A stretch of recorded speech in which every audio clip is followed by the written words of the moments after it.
a place I've come to know well, led by a man named Sty.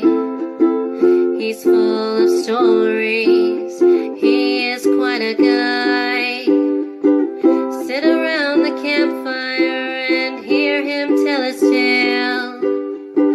Some may be able to relate to him quite well. We're all just people looking for a place to go. Well, Sty has made one, and it is quite a show. Come meet Sty, he's quite the guy. If you're feeling lonely, come and make a friend. If you need a story, on Sty you can depend. His voice is soothing like a lullaby. Sometimes he brings a tear to my eye. Sit around the campfire and hear him tell his tale. Some may be able to relate to him quite well. We're all just people looking for a place to go. Well, Sty has made one, and it is quite a show. Come meet Sty, he's quite the guy.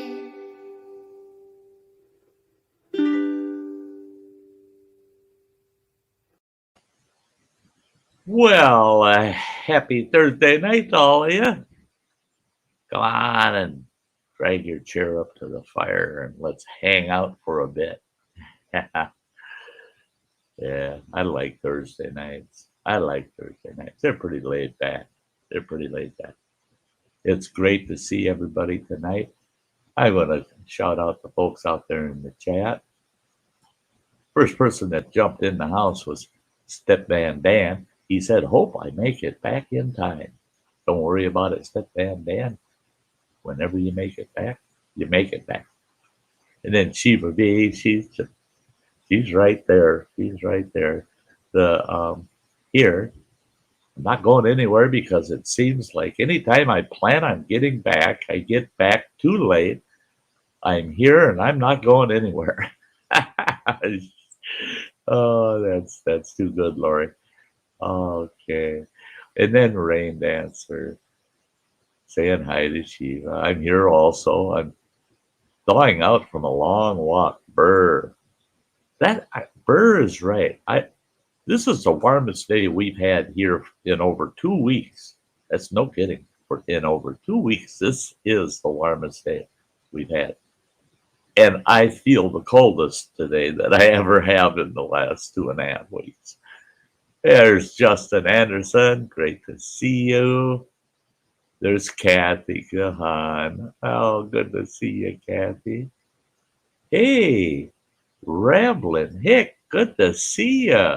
It's going very well. It's going well right now. Yes, can't complain. Oh, and there's Cindaloo. Hey, Cindaloo. Good to see you.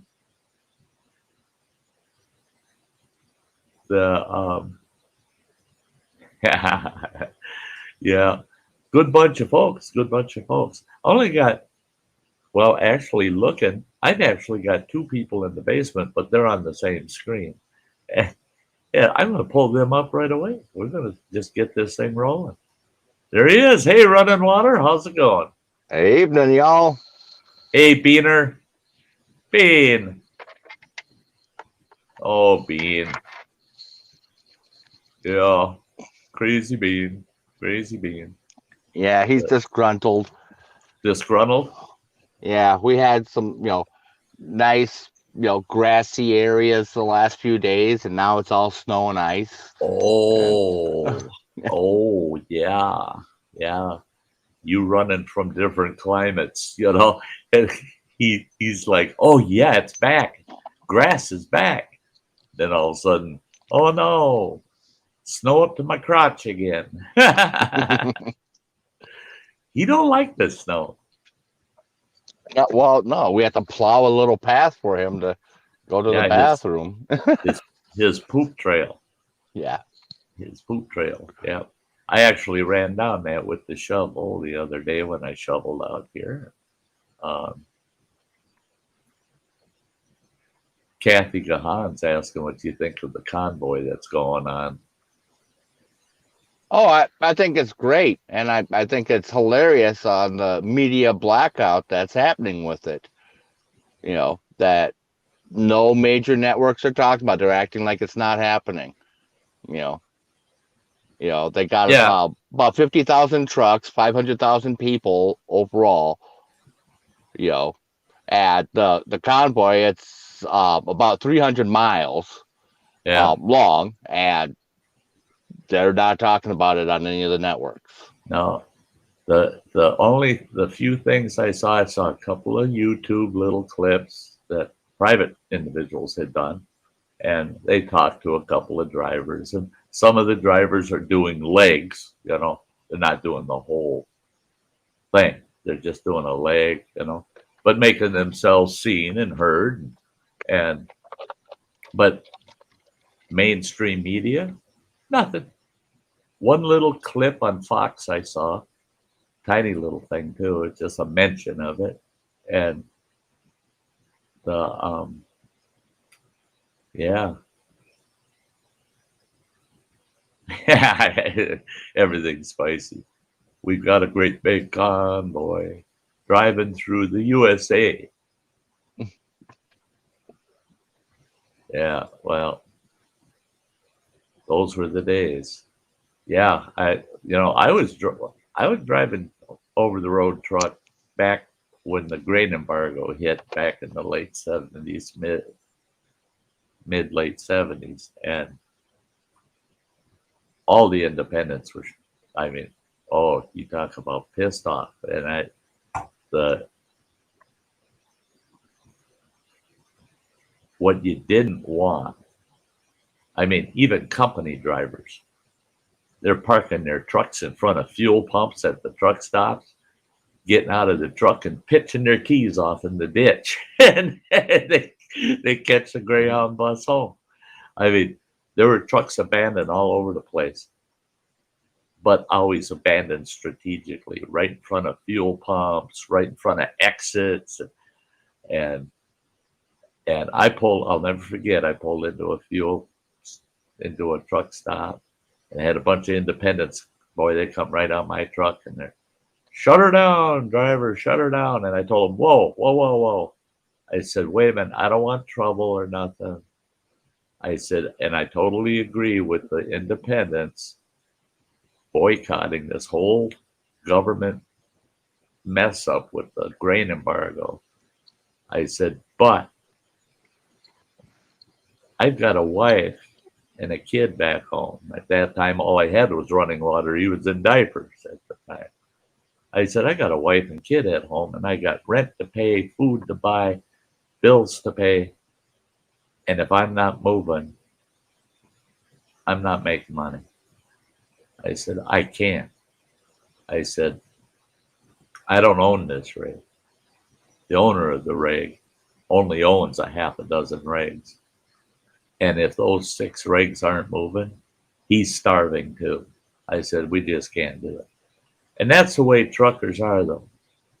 Once they heard my reasoning and why you shouldn't stop me from rolling out, heck, I had one guy climb up. He's washing my windshield, and then they're all helping me out.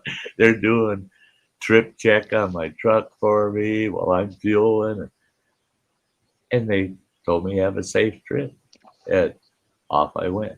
So, people don't get it. People don't get it. Yeah, you don't really get that cancel culture amongst the truckers, where it's all or nothing, Yeah, yeah. Yeah, they're No, like, yeah, we would like you to stand with us, but we understand if you can't. Yeah, yeah. They're not unreasonable people. I always say, look at the trucking industry and you look at the family farmer industry, and those are the same kind of folk. They'll do anything they can to help someone else out. That's what they're doing out there. Is they're helping everybody out by getting things moved, keeping us alive, keeping things rolling. They're doing this in protest to draw attention to issues. They're not doing it to put somebody in bankruptcy. That's not what their goal is. That's, and they're, yeah, they're a good crew. Well, the next one that I expect going to be coming up, after this whole mandate stuff is over and done with, the big complaint has been compensation when it comes to us waiting.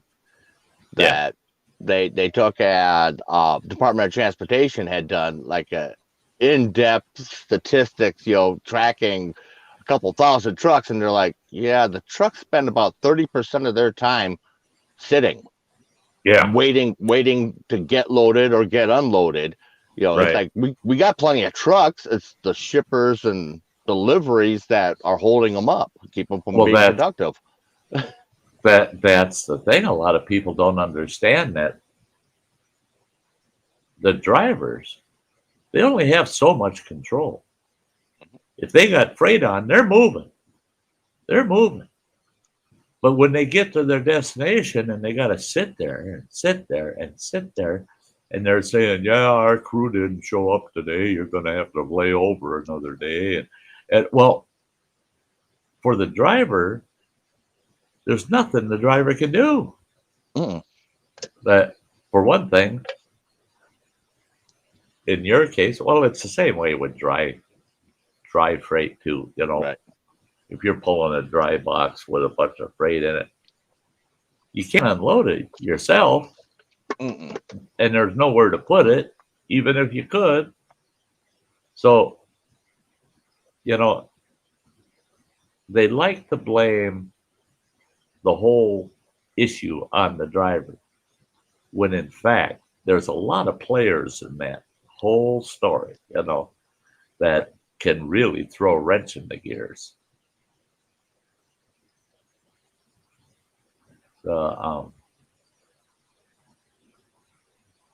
Yeah, I was talking to Running Water before we came up here on the panel to chat, that he went and bought me a mixer, right? It's a pretty big job. It's going to sit here on the studio. It's going to look really good. Boy, that's going to look sharp, man. It's going to make this studio look so professional. Until he gets his ass home and teaches me how to use the damn thing. That thing scares the hell out of me. I'm looking at that and I'm going, well, how's stuff go in and how's it come out and how do you, I don't know. There are too many damn dials and levers and shit. I looked at that and I'm going, that's freaking scary, man. I want to feel like I'm sitting in the space shuttle, for God's sakes. Yeah. Hey, K&D Scrapping, it's good to see ya. Welcome to the stream tonight. Hey, it's great to see ya. You'll have to excuse me. I'll be dabbing the old schnoz tonight a lot. It's just my nose is running like you wouldn't believe, like a Russian racehorse. Go ahead. I was going to say, a nice thing with that mixer, the reason I had chosen that one is it's got the USB output. So, it can just go directly into the computer and you can adjust levels, not just on the mixer, but in the computer too, to balance everything out, get good, clean sound, have multiple sources if you want.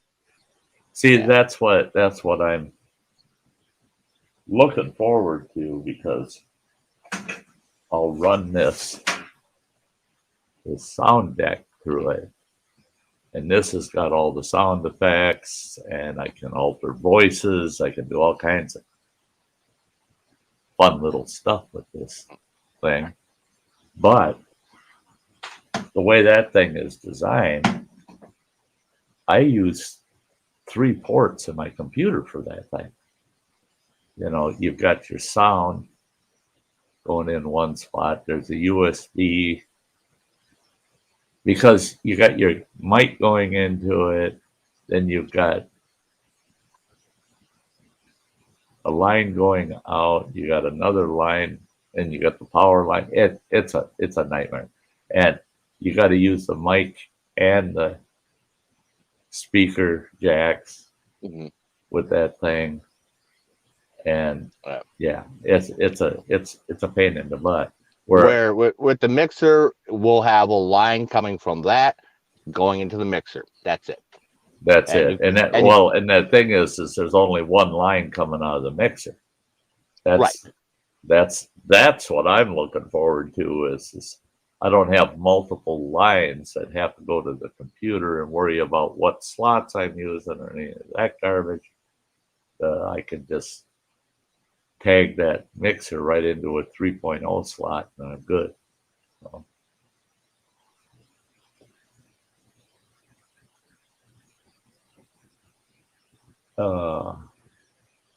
Yeah, Justin. Yeah, the Justin mentioning that with the whole trucking thing that they're not showing nothing. And it's plastered all over. You know, there's many different truck driver groups on Facebook, for instance.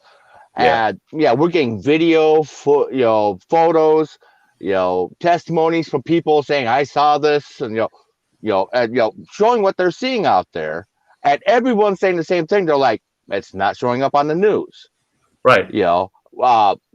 That there's been YouTube videos of it that have been taken down. Because they're like, oh no, it's misinformation. Well, I don't know how just showing something and giving your opinion of it is misinformation. I don't. I just Here we go. There goes the neighborhood. I'm up in your neck of the woods almost. Yeah. I'm at a rest area halfway between Kalamazoo and Ann Arbor. Okay. I'm delivering over in Warren. Okay. Well, Warren's where EWaste Mike lives. Okay. So I'll be delivering down there. Yeah. And then I go down to Monroe to pick up to get the hell out of this state. And Phil's Monroe down there where the nuclear power plants are. Nuclear silos, Yeah, Sheba, yeah. That's why I said I can't wait till he gets home. It's going to look real good on my studio, that new mixer, but it won't work good until he gets home, shows me how to use the damn thing. Running Water got me a big freaking mixer for the studio for all the audio and stuff, so I can have audio music. Hey, maybe DJ Sty North. Wick. Yeah. I got all kinds of old records I can scratch the shit out of. You heard of Sir Mix-a-Lot? We got Sty Mix-a-Lot. What's up, Rain Dancer? Yeah, I told Running Water, I said, hey, you ought to swing into Phil's. That'd be funnier than hell swing in there with that big old flatbed tractor trailer. Hey, Phil, where can I park this? We're right off of a private drive. That'd be funny. Well, except I wouldn't be here. I'd be at work. So, well, I'm sure EWaste would like my load. He could probably sell it off for a good profit. Oh, I bet. Big slinky coils. Yeah. Alloy coils. So. Yeah. No. Big spools of steel. Right there where Mike's at. Yeah, darn things weigh about 6,000 pounds a spool. That it? I would think they weigh a lot more than that. No. But that's per spool. How many per spools? Spool. I've got 9.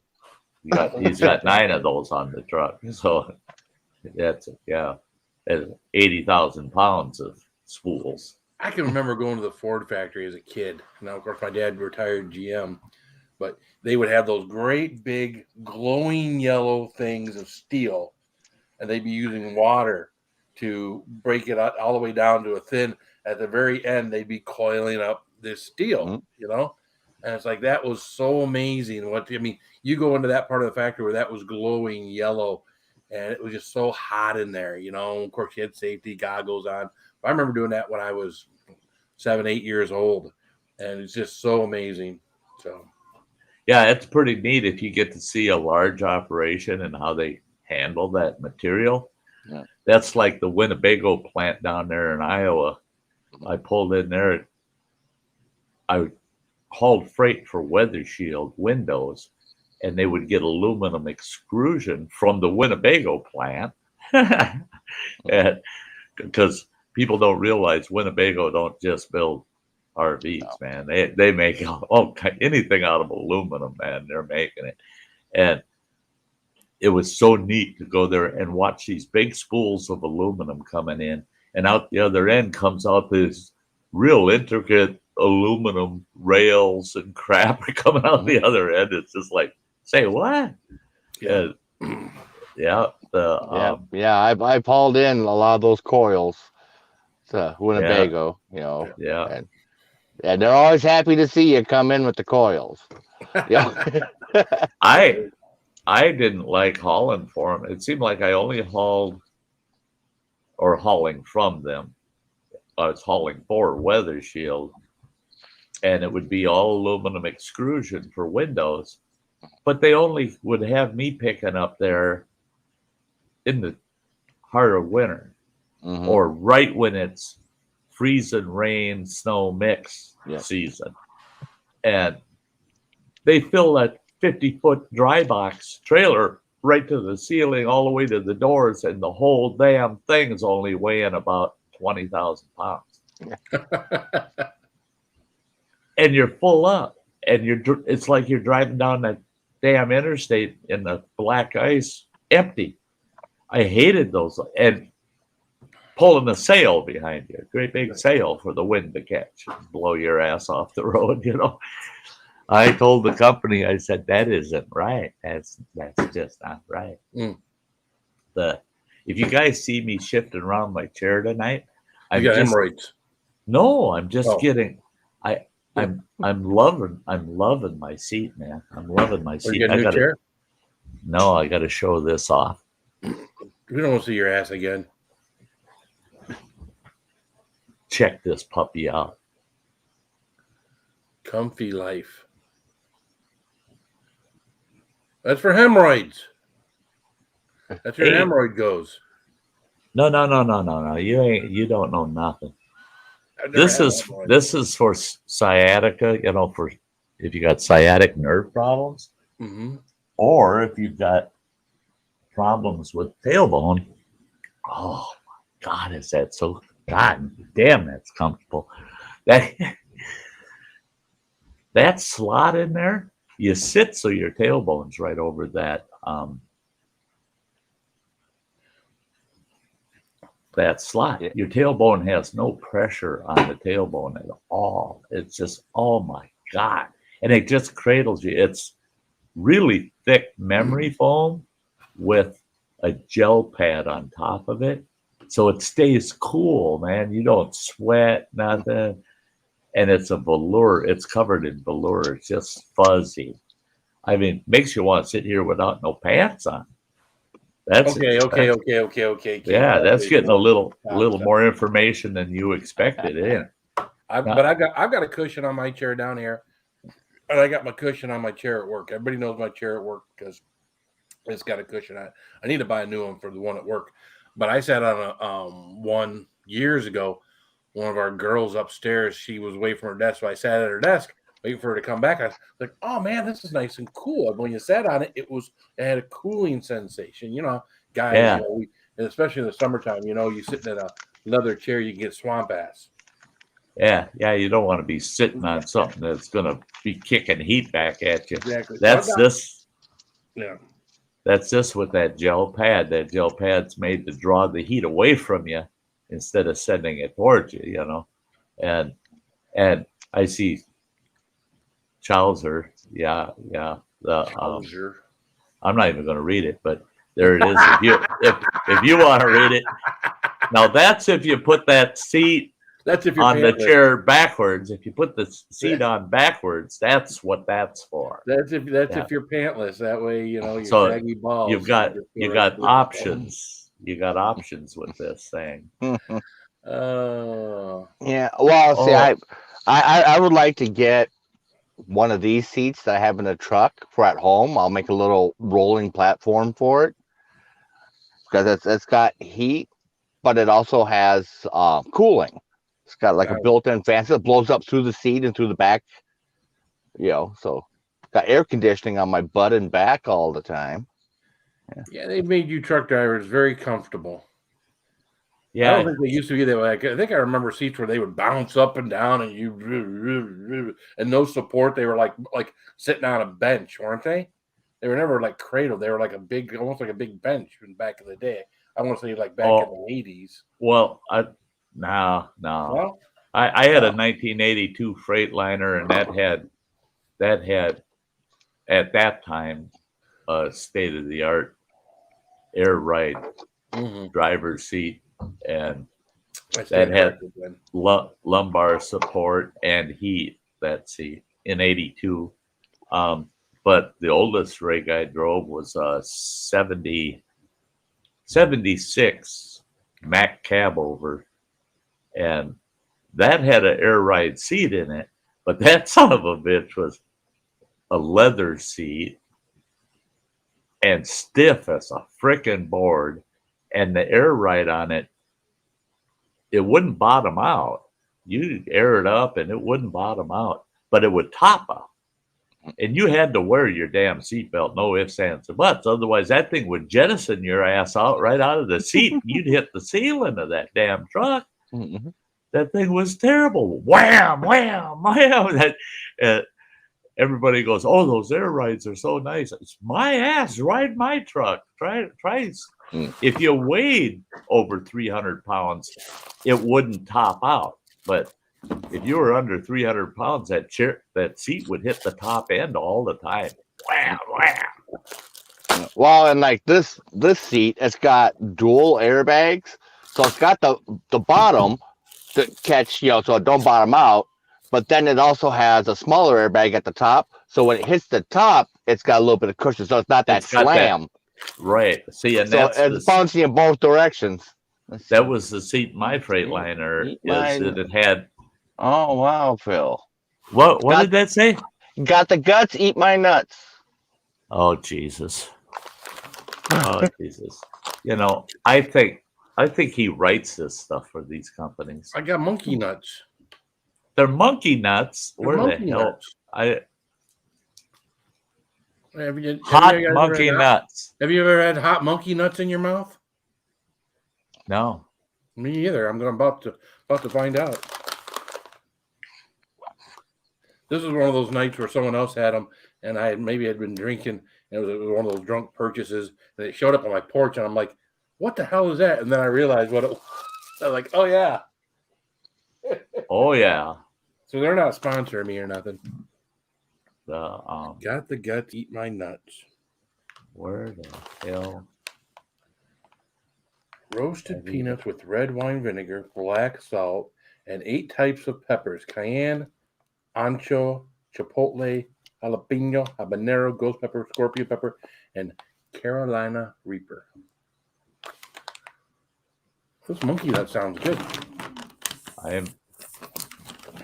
You keep talking. You keep talking. I'm looking for something. It's not going to go well with my beer and my bourbon, but you know. Let's see here.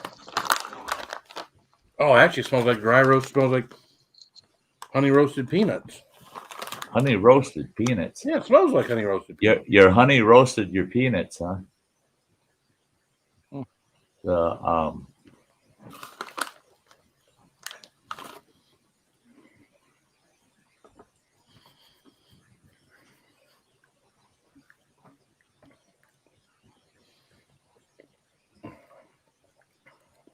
Okay, it's coming. All right. coming. Oh, yeah.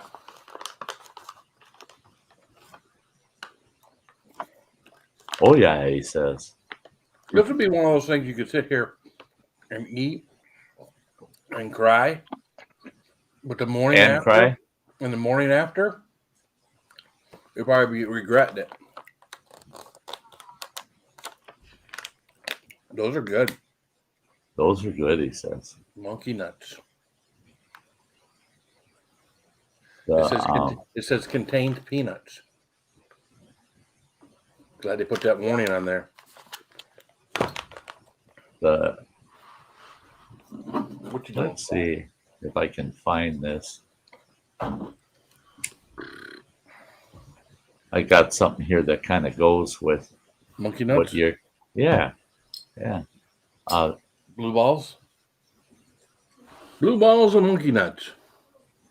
I'm just trying to find it here. Damn it.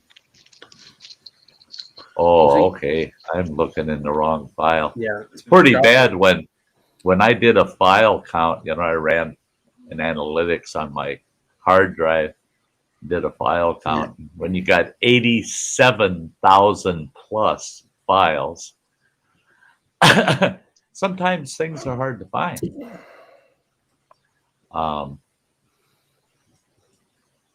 That's not it. Yes, I ate the monkey nuts, Gawani. Gawani sent me. What was that? What did you send me lately, Gawani? What did you send me? Now I know Gawani's real name.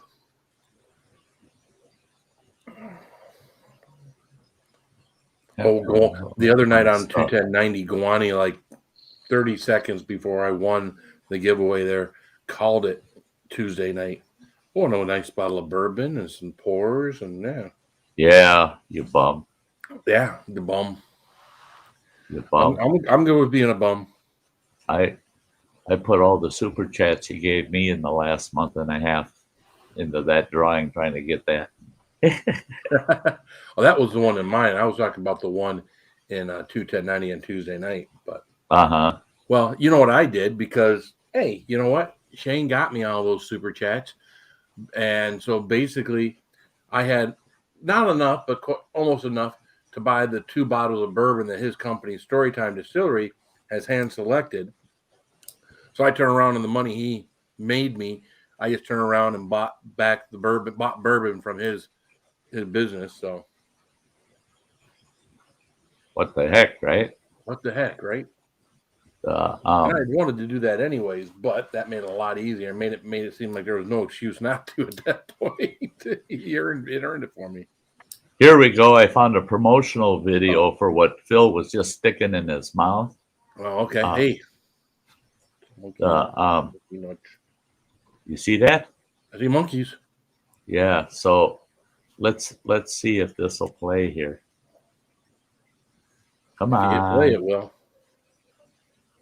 Well, where the heck is my play? Right down in the middle of the bottom. Middle bottom. We can see it. Oh, it's hidden behind a message for. Get the bifocals. I gotta get rid of this. I gotta hide that. It was a StreamYard message. Well, we couldn't see it. Hopefully you can hear this now. There's a magnifying glass in my art box in the office. I don't hear nothing. You're not hearing nothing? No, I don't need it. I think the visual is bad enough. He's trying to clear out his monkey nuts.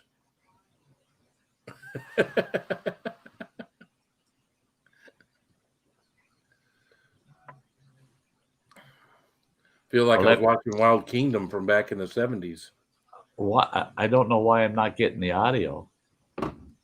What audio did you need other than the fact that you'd hear? No, there's voiceover with it. Commentary. Voiceover. It's really good voiceover, and I don't know why in the world, because I could hear it. Why the hell it ain't? Why you guys ain't hearing it?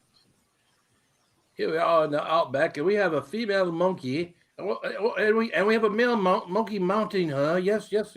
As the other monkeys watch, the male monkey is draining his male monkey balls into the female monkey to make more little monkeys. When that little monkey climbs up there and grabs him by the balls, he starts yelling, "Who's messing with my monkey balls? Who's messing with my monkey balls?" And it's what he's saying before that to her that's really funny.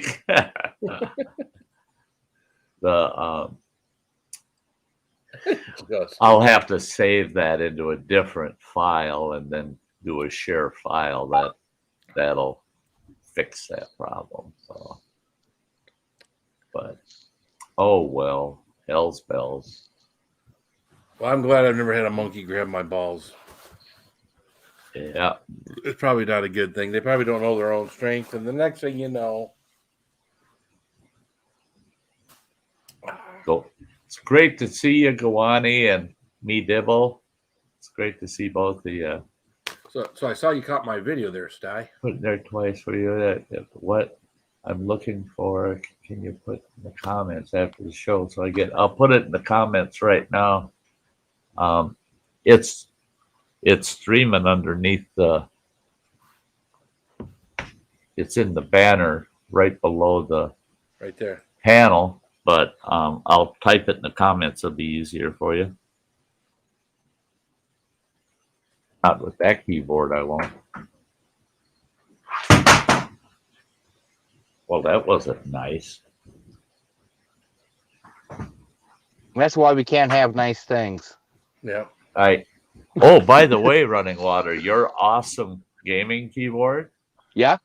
It's all packed up, wrapped up, just the way it came originally back in its box. It's in your office.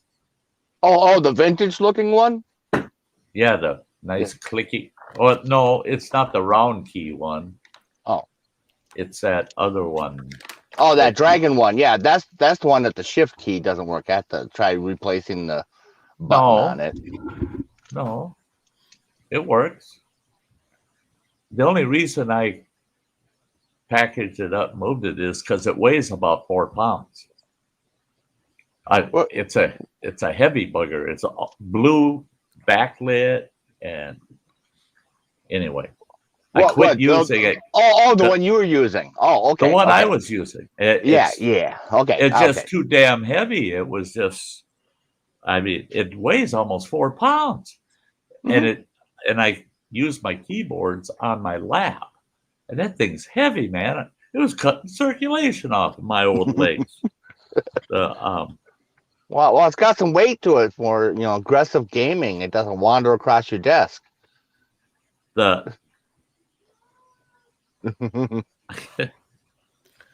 Wait a minute. That's you want my mailing address, right? Well, you want the PO? Again, you just send it to Running Water's house now, so it really doesn't matter. No, I don't want that address given out. Oh yeah, I gotta have it. Well, I only had a post office box for you anyway, so. Do you? I think that's all I ever had for you as your post office. I don't know. Did I ever ship anything to you directly to your apartment there? I don't know. I don't so. recall. I don't think so. I think it was all PO. Yeah, I think it was all PO box. But there it is. Otherwise, I would have sent the police to your house. There's several times I should have sent them there. Well, that's the whole reason. I don't want nobody having the physical address at all. And that's the nice thing with that PO address. It's out in the chat there now. But I've got it in my description on every video and every stream. If you look down in the description, it's got the mailing address. But when I first started out, I was giving people my home address, people that I knew on YouTube. And then all of a sudden I see these people getting swatted and all these issues going on. I'm going, whoa, that's enough of that crap. Yeah. And I went down to the post office. Oh, yeah. They told me, they said, we can't give you a P.O. box unless you give us your physical address. Because if we get something that it's a package we can't return to sender and the sort, we need a physical address so we can drop it at your damn door. I said, I don't want the world to know my physical address. And they also wanted, because at my physical address, it's under a different name. So they said, well, you want to open the P.O. box at Sty North, but you're telling us your physical address is under this other guy's name. And I'm going, don't worry about it, Sty will get it. Idiot. I got it. Something just told me, man, they were investigating my ass because it took them 3 weeks before they finally approved me to have a P.O. box. Well, they don't want any anthrax coming to the mailbox, you know. And it was good. It was good because what ended up happening is I said, fine, I'll give you my physical address. I gave them the physical address, the street, the fire number, because we have fire numbers here in Wisconsin. I don't know if you guys got them in your states, but every piece of property has a fire number. I gave them the street, the fire number, and my name. The town, well, it was a township, and the zip code. They check and they go, yep, that's a legitimate address. Okay, thank you. We'll give you your P.O. box. But I put apartment number 6, and actually it was site number 6 because it was the frickin' campground I was staying in. Them buggers don't even realize that I gave them a campground as a permanent home address. So if somebody wants to swat me, some poor camper might be in that campsite and have the cops come flying in there. Oh, that would be terrible. That'd be terrible. What's up, Raven? Russell? Yeah. Well, that would be a good reason to have the curtains open at night on your studio. If you were swatted, they come by, they look in there. They're like, hey guys. Yeah. It's like an It's old just time. me. I'm glad that's not happening anymore. Yeah, it's some old guy behind a rocket launch center in there. Yeah. Well, it was scary as hell. What the hell movie was I watching? Oh, I was watching The Stand about a week ago. I watched the whole thing. I mean, that's almost 6 hours, man, watching the whole movie. But there's that one scene in there with the gal in her little studio, and she's taking callers, and somebody calls, says, "What's going on? They're shooting out on the street, and the National Guard's running around. They're dragging people out of their houses. They're shooting them, and this and that." She says, "I don't know what's happening, people, but this will probably be my last broadcast." And all of a sudden you hear this pounding at the door, and it's the National Guard, man. They're busting into her place, and they're yelling at her in her studio, "Shut it down, shut it down." She goes, "I don't know what these commies want, but I'm not shutting down for anybody." She goes, "Something tells me this could be my last." And all of a sudden you hear pop, pop, pop, pop, pop. and dead quiet. And I'm sitting here thinking, her studio looks kind of like what I got going on. I think I'll just leave the door unlocked and thank God for Stream Deck. They come in, they say, "Shut that down." One button. It's shut down. It's shut down. I'm cool. You want the shit? Take it. I don't. Wasn't me. It wasn't me. Yeah. Oh, can you just imagine, people in the past and and current today in some of these countries where you don't know, man, Gestapo could come storming in your door and not only just tell you to shut shit down, but they'll ghost your ass, man. They'll haul you off, and you're going to die in the cell somewhere, and nobody will ever see or hear from you ever again. Why don't he write? We haven't heard from him in 3 years. Why don't he write? That's one of my favorite scenes from Dances with Wolves. Is that old pioneer guy? He's out there, and there's a skeleton laying out there with a bunch of arrows sticking out of it, and he's out there. He looks at that skeleton. Just think, somebody back home saying, "Why don't he write?" Yeah, that's wrong. Hey, Raven the Blackbird, good to see you there, Russell. The I don't know. Well, it's funny, back when that was all happening, and you were getting not swatted, but you were getting oh yeah, they were trying bombarding your channel quite a bit. I actually went up to my county police office and whatnot. And I was trying to explain to the ladies, like, yeah, no, we don't have anything like that. No, we don't. Yeah, no. It's like, all right, well, okay, never heard of it. Never. Well, see here. I just wanted to be on record that don't send anybody to my house if Here they actually have a division. I worked close with the cops for 6 months about my channel. Well, I received. You'll probably recall. I actually received death threats. I had 3 actual death threats. We're going to be at your door. We're going to take you out. Boom, boom, boom, boom, man. Some of those streams, you spend an hour just deleting. That's all you did. It was just constant. The suckers were getting into my stream yard in the basement and everything. It's insane. And they were over in the chat actually posting my physical address and names of my family members and the sort. Well, they picked the wrong guy to do that shit. I was involved with law enforcement for a while, and not your local level either. So, and I just happened at that time to be friends with our county sheriff. So when I talked to the sheriff's department, they put me onto an investigator. We have a division. They investigate internet crime here in our town. And they've got a team. They watch my channel. The buggers now they're lurking, guys. They're lurking. Maybe not anymore. No, they still are. I run into them a couple times a month, these guys, and they'll go, "Oh my God, that one stream," and they'll mention something we were doing, and I'll just go, "Oh Jesus, don't you guys get paid to do something else?"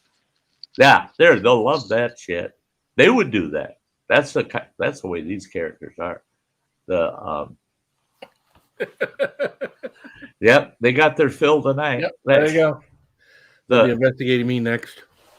But yeah, they shifted that issue to the state. The state then they shifted it to the feds. The feds told the state, too late, we already know about it. It's in our mix. And I warned the people that were the perps right on my stream.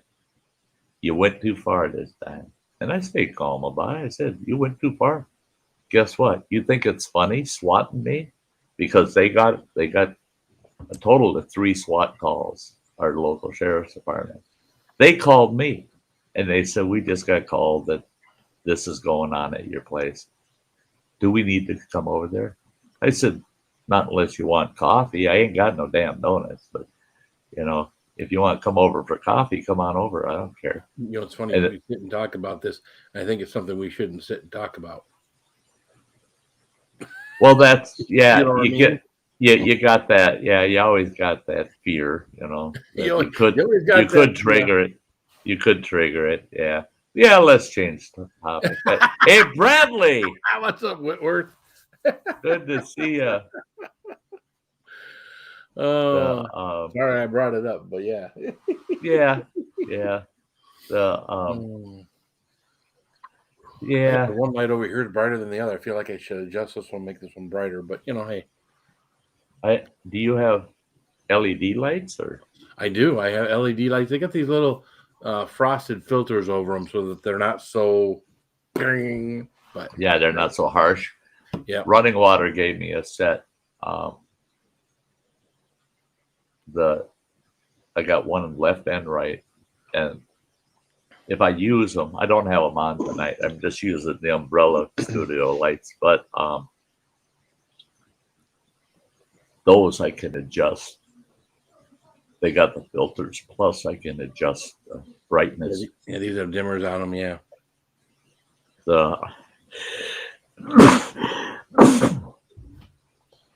Oh my gosh. Oh man. I got another package too. You do? Yeah. Wow. I'm gonna open this on my stream, but I've actually already opened it, so it's one of those. But yeah, this company, my YouTube channel. I mean, every now and then you open up your YouTube email, and it's like, hey, there's a company that wants to send me something to review. Although, here's the problem. That's jerky that they sent me. Here's the problem. I just did a jerky review, and guess what? Just guess what kind of views I've gotten within the last. I was just going to ask you. I watched it early on, and it had 35 views at the time I watched it. 71 views we're at right now at 13 hours in. Now, I will tell you, of those 71, the analytics show that it's pretty steady climb. A lot of those, they'll start off and then they'll taper off, and they're just like, you'll get nothing after that. But, I mean, here's some of the stuff. I look back at, like, the Diablo chicken sandwich that I did, right? Yeah. You got to hit something when it's hot, when you're doing, because just to go in and do a jerky review, and it's like shooting a gun in the middle of a Wild West town and there's nobody in the streets. You know what I'm saying? Who's really gonna, So I gotta go on here and I can do like a spicy review, If anybody's really looking for that, unless I got something truly outrageous, you know what I'm saying? It's like doing a Packy one chip right now. Who the hell gives a shit, right? That was a few months ago, right? That's when everybody was doing that. So I'm gonna try to adjust what I was doing. Matter of fact, they just came out. Was it today? Pizza Hut just came out with a spicy pizza. I saw that. Yeah. Except I don't have a Pizza Hut around my work, and I have a Pizza Hut. We don't have a Pizza Hut. Someone told me the one up in Superior, which is 57 miles from here, that one's shut down. A lot of them shut down around here. I don't know if we even have a damn Pizza Hut anywhere anymore, without leaving the state. Two of the Pizza Huts I worked at are gone. So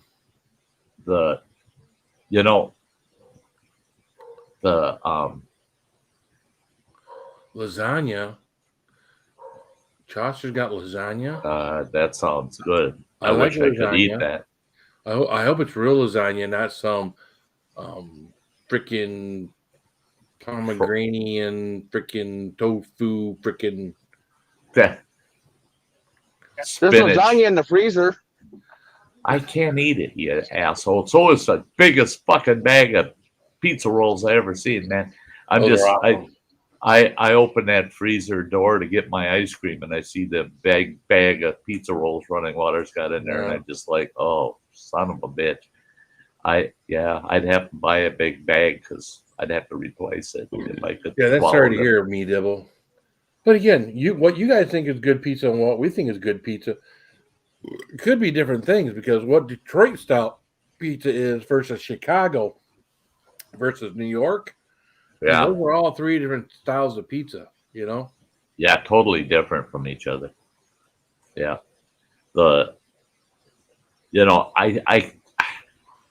I never have, and many times I've tried with all my travels. Cities like Chicago and New York, pizza by the slice. Well, they give you a damn slice of pizza that's about the size of a 12-inch pizza. I mean, those slices of pizza are freaking huge. A quarter of a pizza, sure. And I'm sorry, folks. If you're from Chicago and New York, I mean no insult by it. But to me, all of it tastes like shit. I mean, I didn't like any of them. I didn't like a single one of them. Well, Chicago's a deep dish, like a pizza That pie. You need a yeah, knife and fork. I couldn't get into I it. I always thought they were bland. Really? Chicago one? Yeah, Maybe think of something you get served in a nursing home. Like yeah, yeah. yeah. Wow. Where anybody can handle it. If you want to get some life to it, you got to throw a bunch of red pepper flakes on it. You got to doctor it up. Same thing with cheese steaks out of Philly. It's bland, no flavor. Really? Yeah. Yeah, I've never been to That's one of those cheesesteak places, but I would assume that those are like with the onions and the cheesesteak, and that would be awesome. Yeah, it should be. hey, That's what they're famous for. Cheesehead's in the house, and Cheese dick. he listen to him. I've always said you had poor taste. So my compliments about your cooking at camp, really, in actuality, it must have tasted like shit. If I said it was good, it must taste bad, right? Because my tastes are all screwed up. You be careful there, buddy. Hey, Rebecca, good to see ya.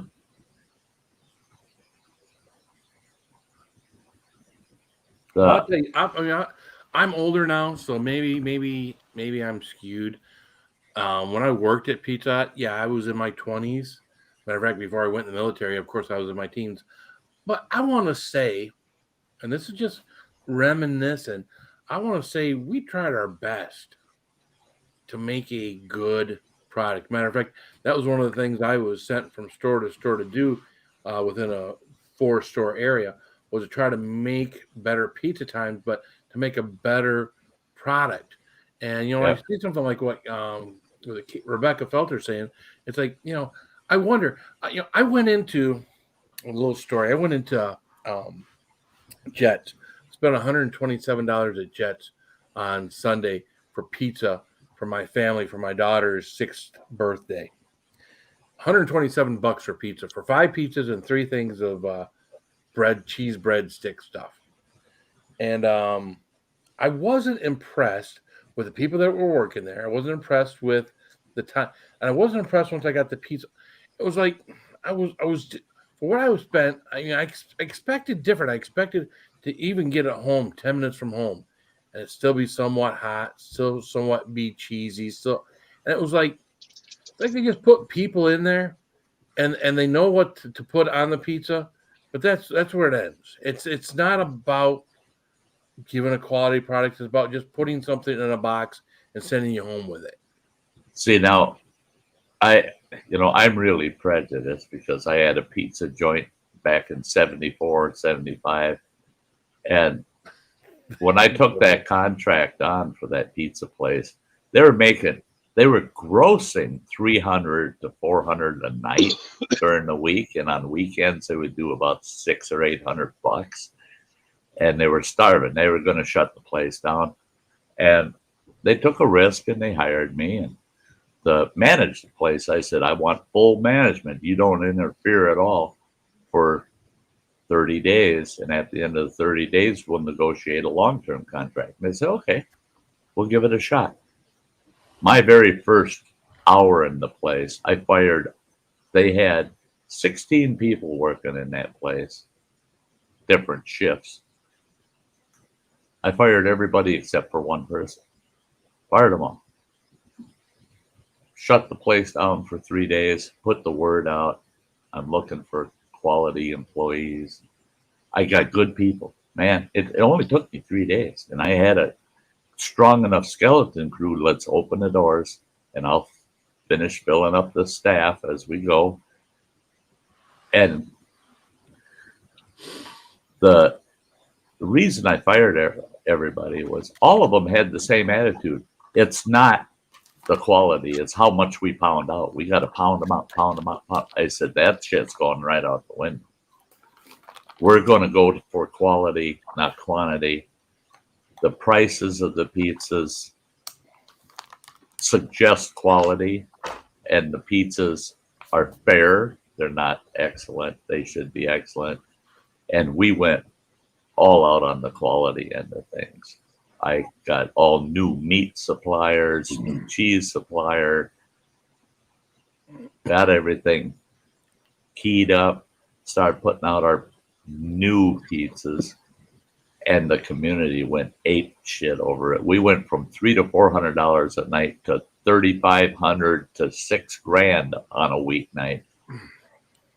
Fridays and Saturdays we were turning anywhere from $13,000 to $15,000 a night out of this tiny little pizza place, and it was all based on quality. I mean, people, they come in and they never had a person ever complain about the price or complain about what they got, and that's key, man. Exceed their expectations. They come in, they order a pizza, they should be able to get home, like you were saying, they should be able to get home 20 minutes later and pull that first piece out, and the cheese is just pulley and stretchy and hot, and all the pizza places are today. That's not what pizza places are today. I mean, if you go to a chain place, you're not going to get that. I mean, No. I chose Jets over Little Caesars because I didn't want to be cheap. Yeah. I didn't want to appear to be cheap, but I would have been better served getting the cheap pizza, price wise and everything else, than going over to Jets. I was disappointed in what I spent and what I got for what I spent, because again, Jets, you're going to pay. Most of those pizzas, most of those large square pizzas, were $18, $19. Yeah. And you can get a large, whatever number of toppings at Little Caesars, for less than $15. And the pepperoni ones are, $6. So I could have done a lot better price wise. So I don't know. Yeah, I missed my pizza days, man. I missed the pizza joint. Well, I'm just showing these to Justin. The monkey nuts. Yeah. These are. Did you see me just cough and sneeze? The cough and the sneeze was from the dust from the monkey nuts. So Dusty monkey nuts. Yeah, and that was like popping 3 or like 4 or 5 in my mouth. So that's gonna be a good snack to have around here. That's something I don't ever want to get, is old dusty monkey nuts. Dusty monkey nuts. There you go. Well, Justin, Little Caesars is what when you get talk about pizza, it's what you pay for. Little Caesars deep dish pizza. By Kathy. Good night, Kathy. Little Caesars deep dish pizza is by far better than their hot and ready or extra most bestest, and their 3-meat pizza. I don't know what that tastes like, but their meat on there is not good. I don't like. It's it all tastes the same, so it's like all blended together. Yeah. But they're deep dish pepperoni, and I put some jalapenos on it, or I have them put some jalapenos on it. Not a bad pizza. Our pizza joint, the sauce was a patented recipe. The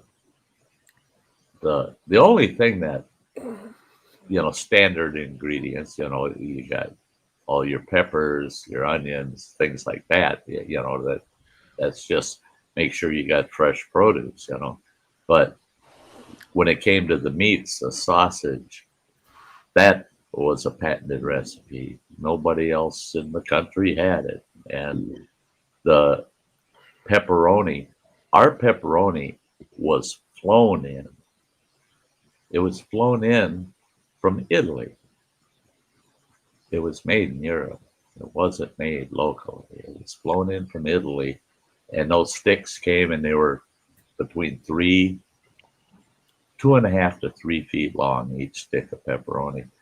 And people just screamed for our pepperoni, man. They just loved it. Well, the thing is if you get the right ingredients and you keep that quality consistent, and people become dependent on it. And they'll go to other pizza places and they'll say something's missing. Something just ain't. There's just not enough flavor to that sausage or to that pepperoni. There's not enough. The cheese isn't rich flavored, and or the crust is horseshit. It's shoe leather. If you get everything just right and you keep it there.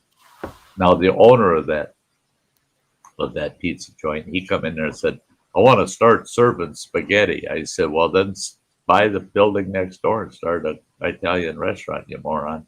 You're not selling spaghetti out of the pizza joint. Oh, and he insisted. So he come up with this spaghetti recipe. It lasted less than a month. And I pulled it off the menu, said, we're never fixing that shit ever again.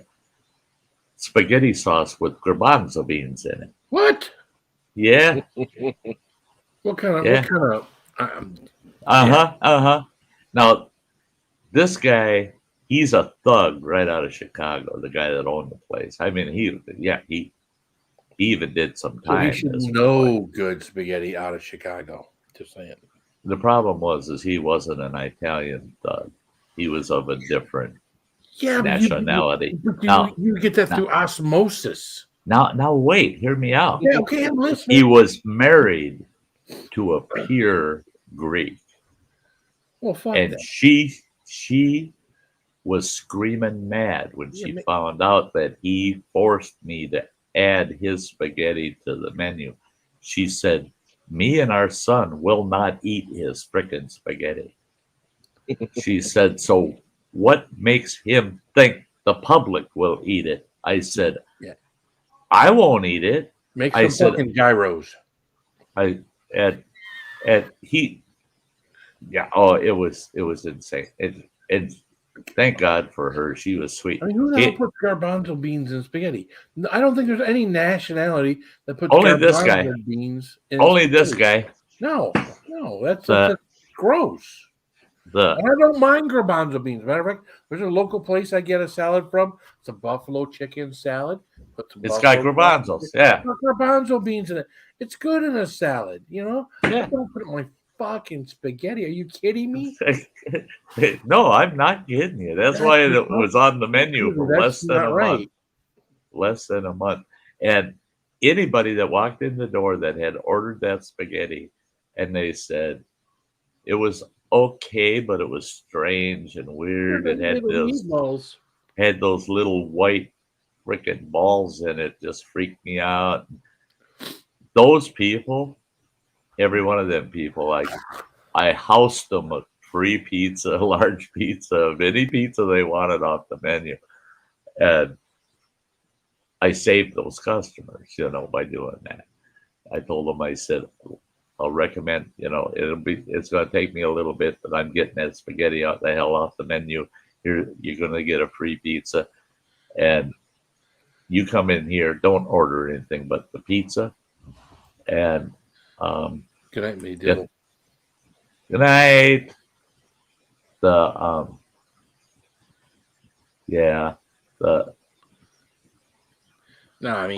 Justin with the spaghetti rigetti. What the hell? Oh. St. Bonnie. St. Bonifacius, Minnesota. What? Has its Mac and Tunes meat market. They have got, in my opinion, it's just my opinion, the best summer sausage anywhere. Out of all the summer sausages I've eaten over my lifetime, Mac and Tunes, you buy a full stick of their sausage, it'll run you running water, close to $40? Yeah. About $40 for a stick of their sausage. I'd pay $60 for one. That's how good it is. I mean, it is so freaking good. It's got the best damn flavor. And they make variations of their original recipe, but I don't care about their variations. I just want the original recipe. Yeah, I see EWaste in the chat. Running water is going to be in Warren tomorrow. Yeah. Not that you know where Warren's at or anything, Mike. I'm just saying. The oh, and my buddy Bean, he said hi to everybody. And then he says, "Oh, and my buddy Bean." Yeah. We gotta have a bean Hey, Jay Ron. Earl meeting. A Bean and Earl. See, I don't care about Mike and Running Water, but if Bean and Earl could meet, that'd be awesome. Yeah, the Bean and Earl show. Hey, there you go. You got the Bean and Earl show, man. There you go. You get the cat and the dogs There you go. side of the picture. You know, that's pretty cool. That yeah. Oh boy, they could be onto something hot there. I think that's a good idea. The Bean and Earl. The yeah, that Mac and Tunes summer sausage. Justin, My parents were buying summer sausage from there in 1946, and our families had Mac and Tunes sausage around ever since then. He's going to the scrapyard. He's got these 6 or 9 big rolls of steel. That's not the scrapyard. It's I know you're not. Super steel treat or treating down on Rinky, I guess. Green tea. I'm supposed to get on 696 and take exit 22, head south, south of 10 Mile, and then they're supposed to be over on the, I think it's on the east side. It'd be like in a puppet in the sky. Yeah, see now actually, with all the shit that Mike's got.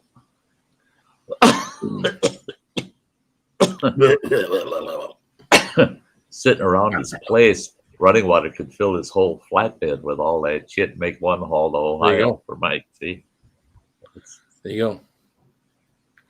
Clear up. And if it wasn't for me picking up down in Monroe, which is just south, before you get to Ohio, I'd be willing to do that.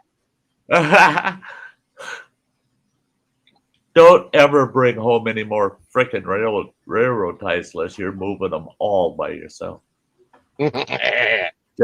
I tried moving one of them sons of bitches this fall by myself, and I got it moved about 3 inches, and I said, fuck that shit. Yep. Fuck that shit. Those things are made to hold a goddamn train. They ain't going to be light, and they ain't. And there's only 5 of them. Yeah. There's only 5 of them, and each one weighs about 400 pounds. I mean, son of a bitch, are those things heavy. Those are the heaviest ties I've ever dealt with. They're well soaked in tar. Well, if they're new, then they're heavy as hell. No, they're not new. No, they're removed from the railroad, and then they get bundled up and taken to Menards. Because the stuff you buy at Menards have been out on the rail for a decade. Mm-hmm. Yeah, they must be soaked. Several decades. Yeah, and when I delivered them, because I had a full trailer of them, and I pre-ordered, that I was going to take 5 and told them to just leave 5 of them on the trailer when I left out of there. Because I was going home from there. Pull up along the curb and pitch them off the side of the truck. Good thing I had that wagon. Oh, shit. And that wagon, all that did was carry one end. Mm-hmm. I mean, he's got a wagon that's 4 feet long. These damn tires are 10 feet long. And like I said, they're about 400 pounds each of them. You're carrying the 200-pound end, and the wagon's carrying the other 200 pounds. And you just have one guy steering the wagon. That I'll do. I'll steer the wagon. Yeah. I ain't touching the tire. And we got to place all them now for him to put his driveway in the back here. We got to move them all. They're all kind of just lined up by each other out front of the shed. They got to be. They're going to outline the driveway. Heavy bastards. Kathy M. Meats and Deli is associated with Mac and Tunes, but Mac and Tunes is the packing house, aren't they? Not they're the processors. They're the processors and the meat market. Right. Yeah, they're not the deli. It's just strictly the meats and cheeses. Hmm. And nothing on their website says that they'll ship to you, but if you call them, they'll take your credit card information over the phone, fill your order, and ship it to you. So they don't have a website. They do have a they do. website. You can order through the website then. No, you can not you have ship. to call them direct. You got to call them direct if you want it shipped to you. Their website just shows their location, what they have available, what to expect when you get to their store. And if I pay for the biggest sausage that they have, I'm not going to get anything weird, right? No. They got good. I really like their jalapeno cheddar one. That's a good one too. Yeah. Yeah. It's got that good lingering bite to it where where it encourages you to keep eating, because when you stop eating, that's when you really feel the burn. What I like about their jalapeno cheddar, what I really like to do is I slice that kind of thick, slice it, and I throw it in the frying pan and I fry it up. Oh, really? Oh my God. Yeah. And then I'll have a bowl. I'm going to go upstairs and dig out. I throw a paper towel in a bowl, and then after I fry them all up, get them in the bowl, and I watch TV, and they're crispy around the edges, and the cheese is melted in it. And wow, and they're big too. They're like 4 inches across. Yeah, they're that big around at least. Well, Jay Ron, someone put the link in the chat. I want to check this out. If there's a link here, I don't know. There goes running water. He's all over it. He's all over it. I'd have to go look at my list of favorites on the internet to try to find them.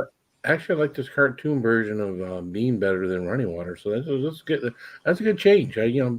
Bean's a handsome cartoon fella. How you doing, Bean? Bean, can you hear me, Bean? Bean probably can't hear us because running water's got the headphones on. But yeah. Beaner the wiener. Beaner the wiener. He gets home here when they come home their next trip through. That poor dog, he's gonna be like, holy shit, I can run in this place. Look at it, it's all open. I can run. It'll take us 3 days just to get him to slow down. Well, that's our house, my daughter, my granddaughter, my daughter, her place, she's got a little apartment now, and it's all cramped. It's just for the two of them. And she comes to our house, and it's like it's like you've gone from a closet to a racetrack, and she's always all over the place and moving around and running around and this and that. She's got plenty of room here to hang out and do what she needs to do. There it is. Thanks, running water. Oh shit! Oh, did I bring? Oh, look at there. The wallet's down here. Uh-oh. Am I drunk enough to buy stuff? I don't know. You better be careful. You Welcome to Kathy McInthun's Meats and Delis. Yeah. But I got a phone call, right? I can't order it online. You need to look online at what they're offering, so you know what you're getting. And they'll give you, they can't give you a firm price, because that's why you order by phone. Is they'll weigh that stick for you while you're on the phone. They'll tell you this is what it's going to come to, because it's all sold by weight, How do I save this?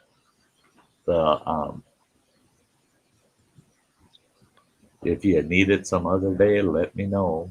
We'll get it to you. I had it in my bookmarks, so. All right, well, that's in my bookmarks, but I got so many of them, it would take me a half hour to go scroll through and find them. Yeah, I took a screenshot, so we'll be looking at that tomorrow. There you go. Yeah, McIntoons. It's one of those it's a mom and pop operation. They got a big smokehouse. It's all made right there in St. Bonifacius, Minnesota. It's a tiny little farm community, very small Yeah. community. Well, and their Facebook is showing Kathy's McIntoons now. Yeah. So she was the direct heir, the next heir, and and that's one thing that family did was it's like a family commitment that as long as a McIntoons owns the place, it'll exist. If there's not an heir willing to take on the place, it will be shut down. yeah, kind of like 6th Street Market. Yeah. Yeah. Why would you shut something down if you could sell it, though? Well, I mean, if you sell it, you're done. You don't have to worry about. Well, because they else. they need to do what that pizza recipe I was telling you about at our pizza joint. We actually paid out $15,000 every 6 months for those recipes. There you go. To the original owner of those recipes. He closed. He passed away. It was called Pete's Pizza, and it was there since 1942. He passed away in the 70s, early 70s. His family owned the rights to the recipe. Okay. They wouldn't let anybody else buy Pete's Pizza because, of course, they wanted to buy the recipe with it. And they said, well, we'll sell you the recipe and the pizza joint, $2.5 million. Well, nobody was biting. Well, no. They wouldn't touch it. Well, then the owner of the pizza joint I worked for cut a deal with them for $15,000 every 6 months, and they would prep the spices for us. We would then take those spices and make the end product. Add the spices to the sausage, add it to the sauce, blah, blah, blah. And I mentioned that to Macintoons and told them that's what they need to do, is they need to trademark and patent their recipe and their process so that if a Macintoon can't take on the business in the future, that they can at least sell the right of use. Yeah, if something's is that good, you don't want it to disappear just because there's not a Macintoon that wants to continue on. Well, the thing you run into a lot of times with family businesses is they're worried that it will be changed, but it still has their name attached to it, and you don't want to have a inferior product with your name on it. Right. People cutting corners and trying to make more profit by using cheaper ingredients, and Another example is Camp Van Vack in Ely, Minnesota, was started by this old guy whose last name was Van Vakteren, and they named it Camp Van Vack after him, after Van Vakteren, and it stayed in that family since 1901. It's still in that family. Van Vakteren's great niece manages the whole resort, but it's family owned. They all hold shares in it, the whole family. But that's written right in their bylaws that if a non-Van Vakteren were to run the place will not operate. It will shut down, and they will subdivide, sell the land off with cabins as individual properties. That it will not continue under that name with anybody in the future because they're afraid somebody would come in, operate it under a different mindset, and would actually injure the family name. Sure. And that's an old school thing, People say, oh, well, that's kind of narcissistic. Think you're so good that, well, To me, no, it's a pride thing. It's a family pride thing. It's just like family farms. I've seen family farms, fifth generation, 5 generations owning and operating family farm. Sixth generation coming up saying we don't want nothing to do with it. The family says that we're selling off the farm. We're pulling the family name off the farm. People will remember the name, but they'll never be able to associate it with that farm ever again because we don't want our name attached. You know? Sure. And, yeah. No, that's cool. Yeah, I got a good story today from a customer that about the Stroh's family, but the beer family. He actually he was actually in the military with Charlie. He's in the Marine Corps with Charlie Stroh's. And he was telling me this whole story about Charlie Stroh's and all this other stuff. And I won't go into the whole story, but if you look up Charlie Stroh's, he's dead now. Yeah, but yeah, he was telling me though. He says he went to Charlie Stroh's. Charlie wound up in the Marine Corps in order to stay out of jail. Yeah. So.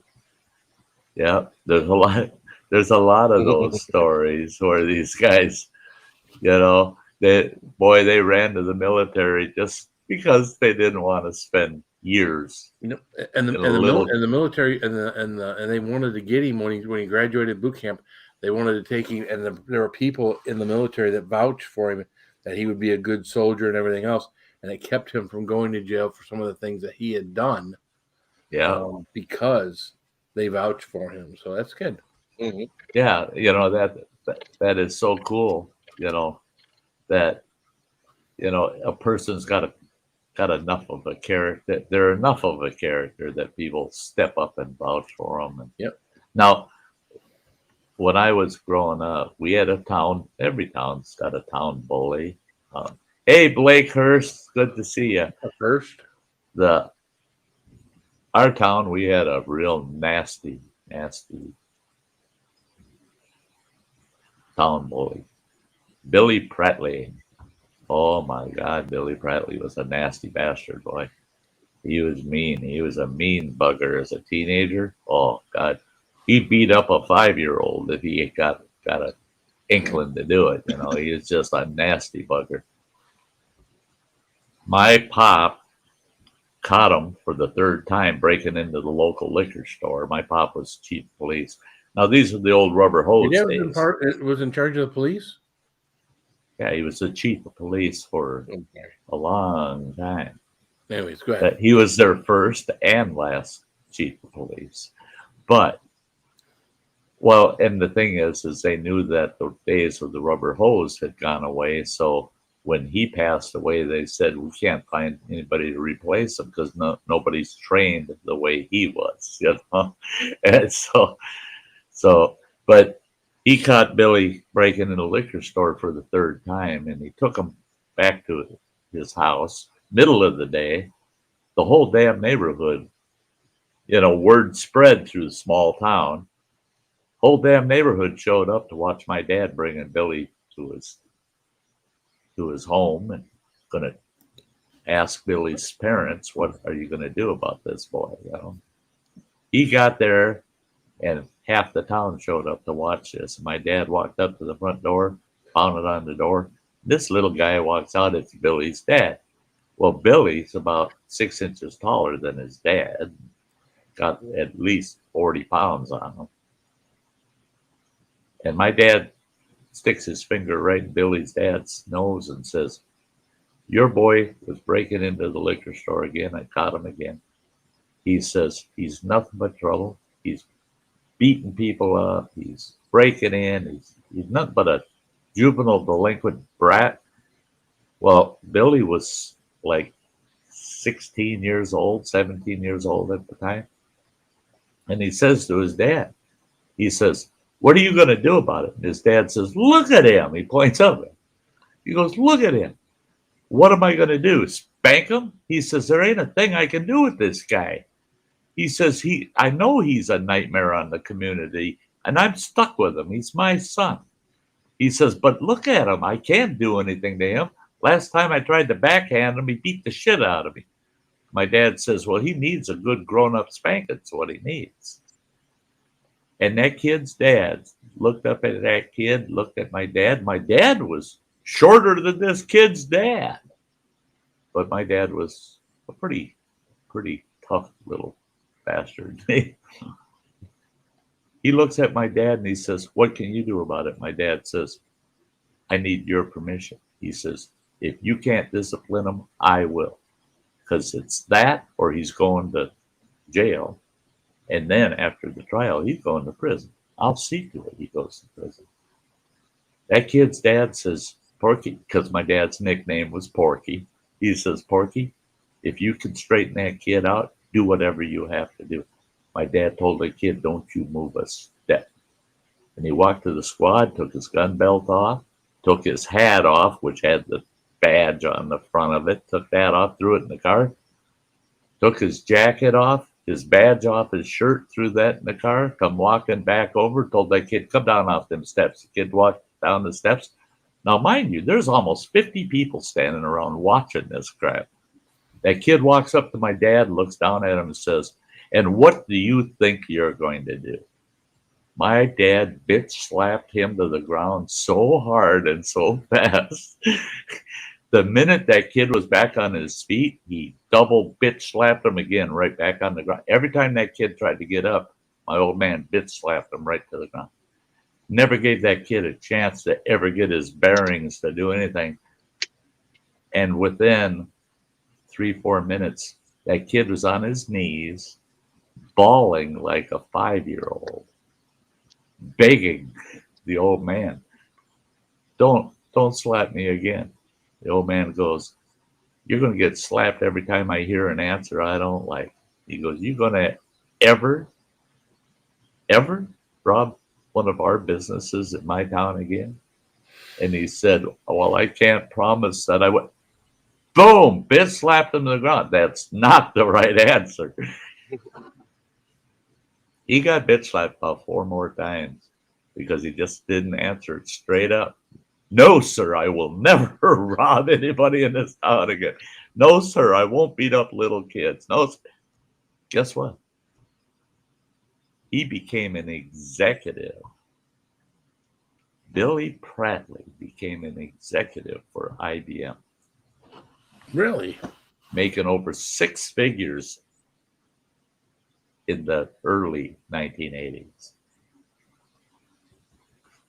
Most respectful, clean-cut character you ever seen. But if you had seen him from that bitch slap prior, you'd say he was born evil, he's nasty, just dig a hole, bury him. Because he's going to be a blight on human society all his life. He'll be a career criminal. But the old man slapped his ass straight. And people say, worst thing in the world, a cop could do that. Well, Billy would argue with you today. He sent my mother a letter praising my old man for setting him straight. He said he was convinced himself that he was going to be a career criminal. That's all he was going to ever be. And he said, now look at where I'm at. He said, it's because I got the spank that I never got growing up. And,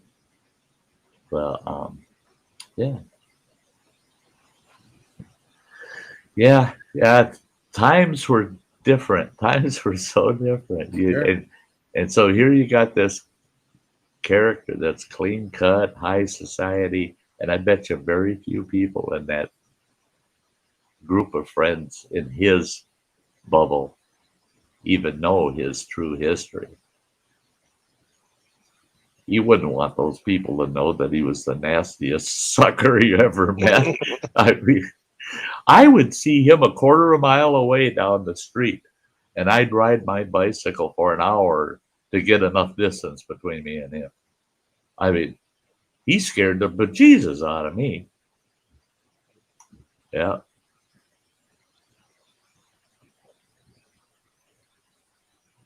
That's it. Yeah.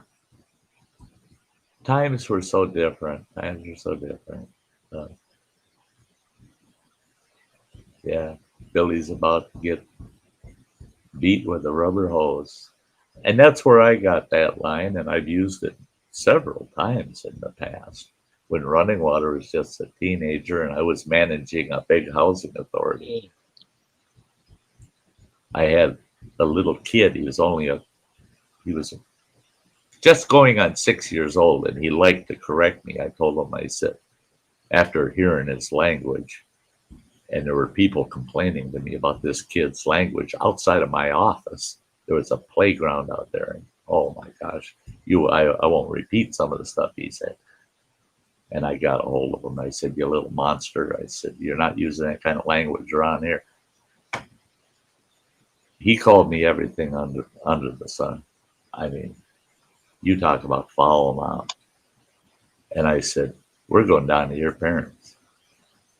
And he goes, "They're not going to do anything." I said, "No, I don't expect them to do anything." I said, "Because I'm going to do something." He goes, "And what's that?"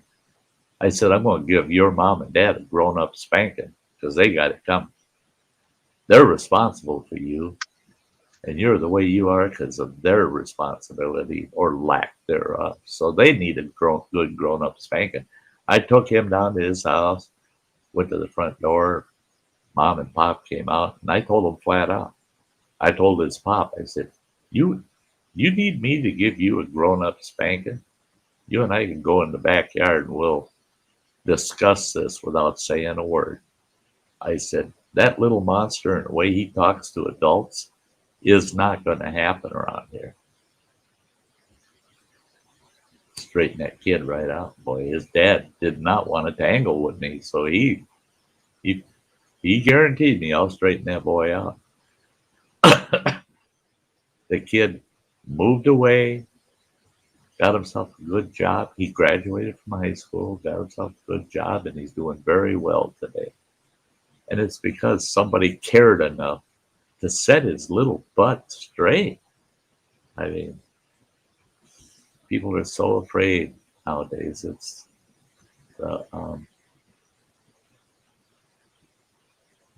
and that's it. Jason or Justin is saying these damn kids now sitting on their cell phones when they should be working.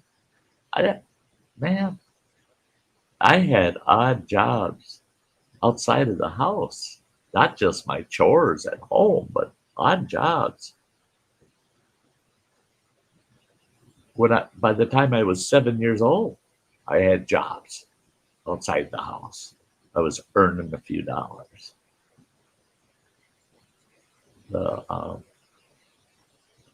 Learning that little bit of responsibility goes a long ways. Lawn Dog, it's so good to see you out there. Says, well, my grandfather on my dad's side spent time in military jail with Patty Boynton. Yeah.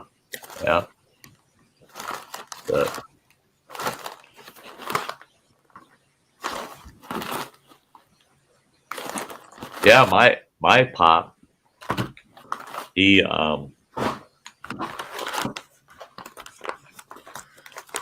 a lot of contacts with people that would be considered celebrities. I had my fair share. They were all pretty good, though. That's like we were talking about family-owned businesses. Pillsbury's. The Pillsbury Doughboy. Woohoo! Yep. Easy. Mrs. Pillsbury. What the hell was she? She was 80-some years old. They owned a house on Ferndale Avenue in Wayzata, Minnesota. Is that jerky? This is just their normal, the regular famous jerky. Now that jerky you did the video on, I watched your video. Mm-hmm. I loved the way you did it. I love the way you put that video together. I'm surprised it doesn't have more views. I don't. Again, you're hitting something that no one's looking for. Yep. You gotta have something that YouTube's gonna share out. Well, see, that's the thing is, okay, Sky Times. I got a ton of topics, and they're all kind of in a hat, and they get randomly picked. Right. Well, there was one topic I was kind of hoping I didn't pick because I thought I'd get a lot of grief off of it, and that was naked yoga. Yep. I did my naked yoga Sty Times 1 hour show. I typically get about 150 views to one of those shows. It's over 1,000. There you go. Only because the title said naked yoga. And I looked at the stats on it. YouTube's sharing the hell out of it out there. And that's a hot, controversial issue. People are bitching that YouTube even allows it, but YouTube's sharing that out. Right. I don't. Well, people are searching it out. So YouTube And that's is sharing it. So I looked at the view time on it. It's an hour-long show. And the average view time on it is only 12 minutes. Yeah, it's not very long. All right. No, it's averaging. Well, they realize 12 they're not going to minutes. see, naked yoga.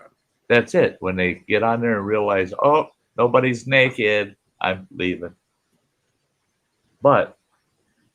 And I've had a few people say, oh, wow, you're getting smart, clickbait. I didn't. That's the topic. Naked yoga. It wasn't intended to be clickbait. If I wanted it as clickbait, I would have done, and I notice people do that. They'll put up a semi-naked picture of some young gal, and say something about naked yoga. And then you click on that. It ain't got nothing to do with no naked yoga stuff. There's really nothing nude yoga about it. But it's their thumbnail. It's that half-naked woman thumbnail that's getting all these clicks. They got 35, 40,000 clicks. And it's because they see that first picture. But if you were to look at their view time, I bet you it's 2 or 3 minutes. Because right away you realize, there's no nude yoga involved here. Yeah. That jerky that you did in that video. Yeah. The texture of it and the moistness of it. Yeah, that's stupid. It was hot. very moist. It was very good. I mean, I would tell you that the most of the stuff they send me, because I got here, my monthly subscription is over here. Most of the time that I get this, their stuff is very moist and very good. But you know what? They're also constantly messaging me. They're just messaging me to buy stuff and whatnot. But if I message them back that this one was dry, this one wasn't as good, you know what they do? They send me out another 3-pack. So if I'm not complete, and their thing is 100% satisfaction guarantee. That's 100%. If I eat it and I don't like it, they send me out not a pack to replace one of the packs. They send me out another 3-pack. And that's happened a couple of times where it's come. I open it up, it's not moist. It's kind of like, it's not as good as it normally is. And I'll make a comment, and guess what? They send me another 3-pack. And that's it is, you're just letting them know. Right. And not complaining. They're making it good on their own choice. And I'm not complaining. I'm just that's like this butt pillow that I was showing off. That Comfy Life butt pillow has a lifetime unconditional guarantee. If the thing breaks down, doesn't fit you right, whatever, send it back to them. They'll send you a brand new one. No cost. They pay the shipping and everything. Lifetime. And I told Running Water, I said, my God, this pillow is a Craftsman tool. Remember when Craftsman was lifetime? Everything's lifetime. And it's a Craftsman tool. If I ship my pants and the thing deteriorates and I go, hey, this thing ain't so good anymore, it's all broke down. I can send it back to them and send me a new one, fresh one. I think if you did that too many times, though, that'd get a little suspicious. I think this guy's crapping his pants on purpose. Yeah, Justin Anderson, he's like, I'm the only one chatting. Hey, Timothy, good to see you. Timothy Timothy? Parker. Yeah. The You're an But yeah. alternative universe, Timothy. You know, I mean, Justin, no one else is here, so you're just talking to yourself. Just saying. I got to take a look at what brand it is. My son, youngest boy, bought me a big bag of jerky. I might send that to you, Phil, because you eat a lot of jerky. This is really tender and really Is good. it? Yeah. It looks like it. But I got a big bag of jerky that it hasn't been opened. And I can't chew it. I can't eat it. And so I'm not opening it. I got to find somebody to give it to you. Running water, you eat that shit? I got nothing to chew it with either. Yeah, okay. I was thinking give it back to my boy, but he's kind of odd that way. He might get insulted, you know. Re-gifted me something I gave you, you know. You should ask before you give some things, you know. It's good. It looks. Again, it is Pacific Red Hot Chili Pepper Beef Jerky from Just Famous Beef Jerky. Here, I'll pop that up. Good. Pacific Red Hot Chili Pepper. Yeah. Just Famous. It's medium hot. You see that up there? It says medium hot. So it's not hot. Anybody that can handle a little bit of heat should be able to handle this. Yeah. Nice. Yeah, it'd be in the spicy class, like ordering off the spicy menu at the Chinese restaurant, you know. It ain't gonna wreck your day. I could kill you. How do you get Cinda Lou says, how do you get a tissue to dance? Put a little boogie in it. Put a little boogie. He beat you to it, old man. Speaking of old man, you guys been following that whole Neil Young thing? Yeah. I was laughing on it because he sold half his rights to his music, so he doesn't even control it. Yeah, it's not his to control. But what's most musicians? But you know, come on. He's got the right to be that way. You guys don't start picking on him. He's just trying. He's got a heart of gold. He's trying. He's trying to emulate the most important man in the world right now, our president. You know, it doesn't matter if I've got the right to do it or not. I'm going to do it anyway. You know. It was Neil Diamond. I'd take it a little more seriously, but Neil Young, no. Yeah. Right. He's Neil 2.0. He's not the real Neil. You know, Young should just be happy that some of us old farts still like some of his music. Right. I've got a couple of his songs in my favorites list, but they don't pop up and I go, oh, everybody shut up. Yeah, exactly. Neil Young's singing, man. You got to shut up. He's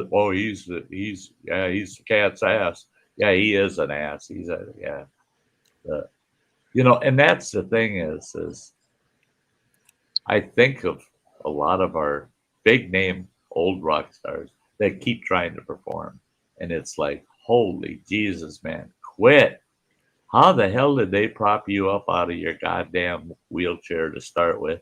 And what are you doing bellowing out this lousy rendition of an awesome song that you used to do? Don't fuck it up. Don't do it. They're trying to improv their own stuff, and it's kind of like, we want to hear you do it. the way you do it. We don't want you snazzing it up. We don't want you to. No, we want to hear you doing it the way you did it, as close as what you did it back when you were younger. That's what we want to hear. We don't want to hear you jazzing it up. No, that's not what we want to hear. Well, and that's it. Is these guys, some of these old farts, they'll do a concert and you listen to them and you're going, wait a minute. They're doing covers of their own shit. They're mixing it up and doing a cover of their own stuff. And it's like, it's not that often that the cover's better than the original. In fact, Running Water, you'll probably notice. Sometimes I'm on your Spotify, because your TV. I don't want to change the account, so I just. But I like listening to those guys. Who are those guys that they do a lot of acapella? Oh, Home Free. Yes, Home Free. I listen to those guys. They do the Ring of Fire. That's a whole different rendition to Johnny Cash. But when they do a cover under their method, it's worth listening to. It doesn't spoil the original. It's something unique enough that you go, yeah, that is the original tweaked out, and they're not a bunch of old guys trying to be who they used to be. That they're a bunch of young guys being who they are. So it's fun to listen to these guys. They're really good. But yeah, I don't entertain concerts of old stars that have become old. There's only 2 old star concerts that I saw and I actually enjoyed, and then most of it is because I didn't have to pay to see them. Was Wayne Newton showed up in Iowa, and I was like, "How's that old guy still going?" And all those old blue hairs freaking out over him out there, But then Willie Nelson was down by Waco. He's got the saloon truck stop deal that he owns, but it's got the stage in there, and he does shows every once in a while. And and they'll come up to the truck out in the truck stop and give tickets to the truckers to come on in and see Willie perform. Yeah, it's like, all right. It's like, yeah, his voice is just as raspy as it's always been. Go Willie. I took your mother to a Willie Nelson concert, and that cost me a pretty penny. We were second row, and we had tickets, or was it the drugs? Was it what? The tickets or the drugs that cost you a pretty penny? Hey, shut up. Hey, I'm just asking. It's a family show, Phil. Why? We got second row. That was actually the worst concert I ever went to. He performed excellent, but it was the worst concert. I had nothing but bad luck that whole fucking concert. Oh, the wife was all thrilled. Oh, he's taking me to Willie Nelson. So I got VIP tickets. We got to go backstage, got to see Willie. And Willie asked the guy standing next to me, he goes, so what did you think of the performance? And that guy was so flabbergasted, he couldn't even respond. He's just like, oh, Willie. And I kind of leaned in front of the guy and I go, it was pretty good. But I said, if you start out your career sounding like shit and you end it sounding like shit, hell, everything's good, ain't it? Willie Nelson laughed his fucking ass off at me saying that. He laughed his ass off at me saying to him, you were lousy to start with. You're just as lousy as you were when I first heard you. But that's Willie Nelson's the whole thing about Willie Nelson is he's Willie Nelson. Yeah, he's more of a storyteller than a singer. You know, Exactly. Yeah, no, yeah, that's it. He wants to put a little bit of melody with his storytelling. That's all he's trying to do. You know, and he ain't trying to fool nobody that he's this awesome singer and all this shit. He's a great writer. He's a great performer. His singing voice is just, I mean, it sounds like Is he's he a ha- great performer? he half swallowed a pissed off cat, you know, when he's singing. But but the thing I like about him is he's just pure Willie. He's just he is what he is, you know, and he's just a good old boy, you know, Is he a doing great his thing. performer? I've never seen Willie Nelson in concert. I would think He's a great. he's pretty cool on stage. He's pretty cool on stage, yeah, and he's interactive with his audience. He's yeah, pretty interactive. yeah. That you're part of the show. You Yeah. know? Are you? That's good. Yeah. Oh yeah. Well, it's important because otherwise people are just sitting there like, Yeah. Oh, he was at the concert we were at. He was yelling at one of the beer vendors. That big old boy is sitting right to the right hand side of you there, vendor. He's yelling. He goes, "You give him a beer on me." He bought this big old bastard. This guy looked like a giant baby. He did. He looked like a giant baby. If you put him in a bonnet and a little baby outfit with a bib, yeah, you'd say that's the biggest baby in the world. That guy looked like a giant baby. Willie wanted to buy him a beer, and he's interrupting the whole damn concert, getting this vendor to buy that guy a beer. You know, give him a beer on me. You know. That was one of the problems with that concert. Those damn beers are so fucking big, and I drank so many of them.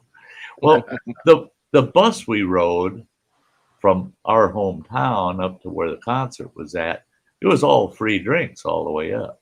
Well, I was drinking the hard stuff all the way up there. We get into the auditorium there, and I'm already half tanked up, and then them big beers are coming through, and I'm ordering those two at a time. And then I won't tell you what goes on behind the scenes. If you got stage tickets,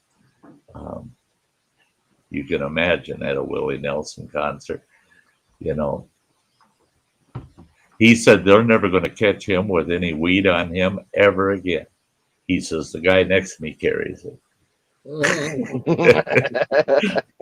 he said there's times I won't even touch a pipe.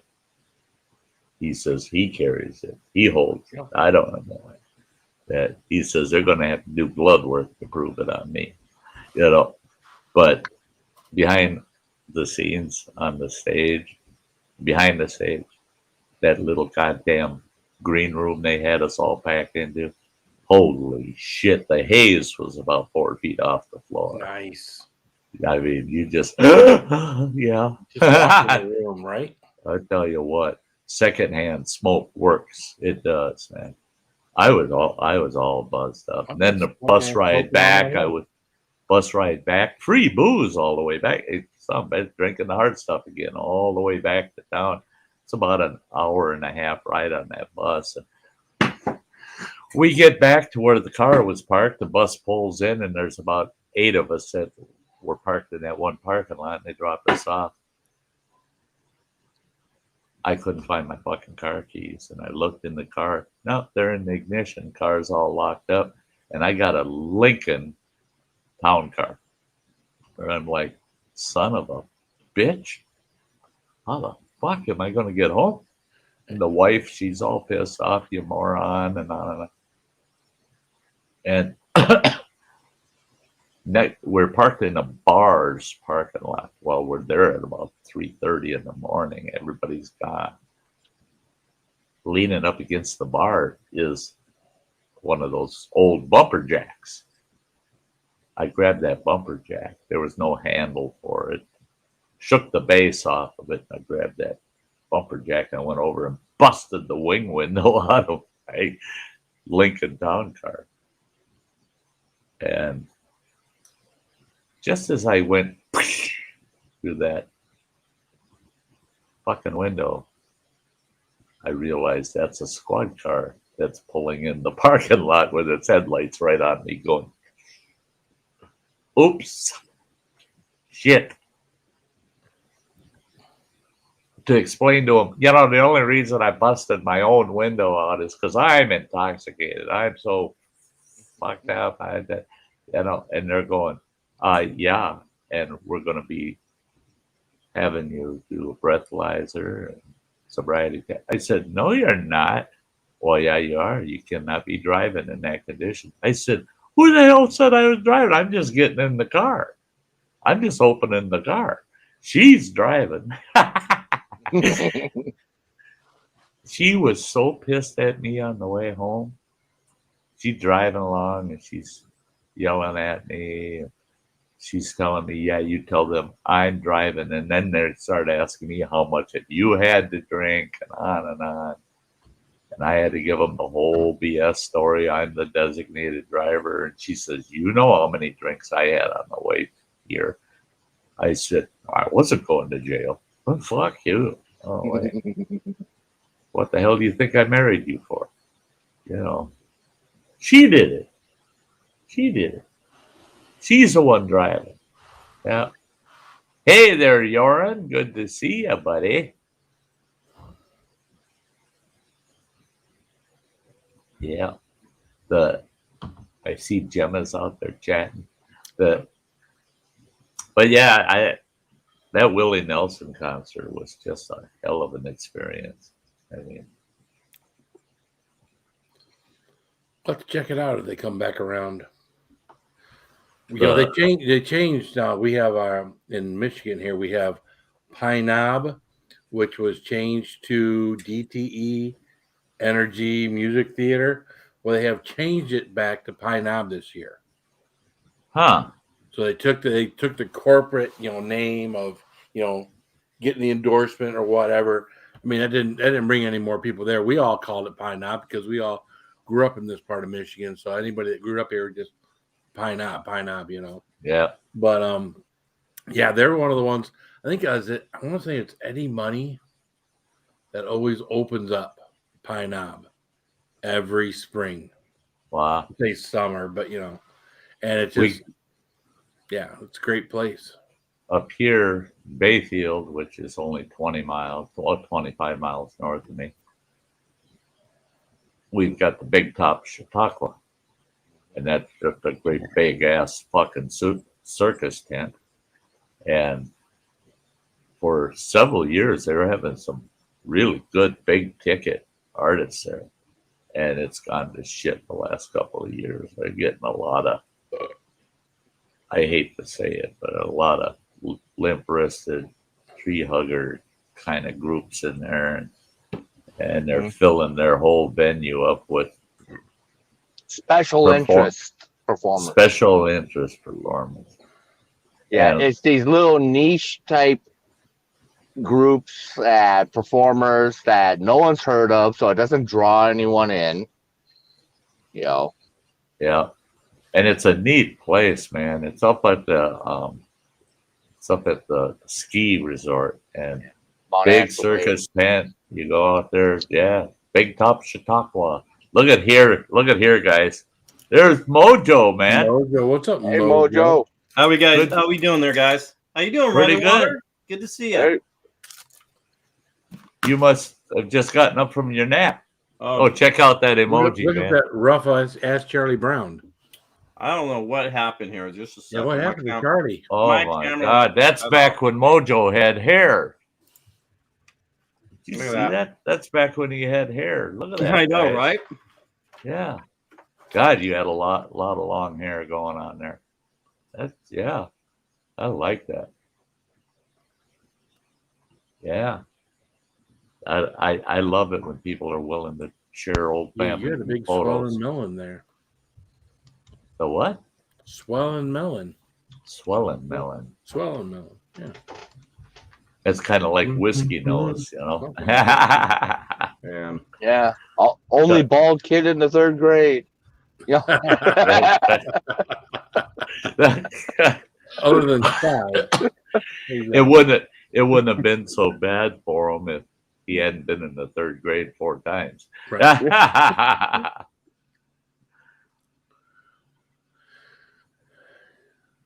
All right.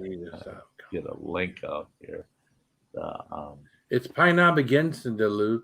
So you don't need to stop calling it Pine Knob because it's Pine Knob again. This is this year. Again. Oh, 1 second. One more second. I'll be right back.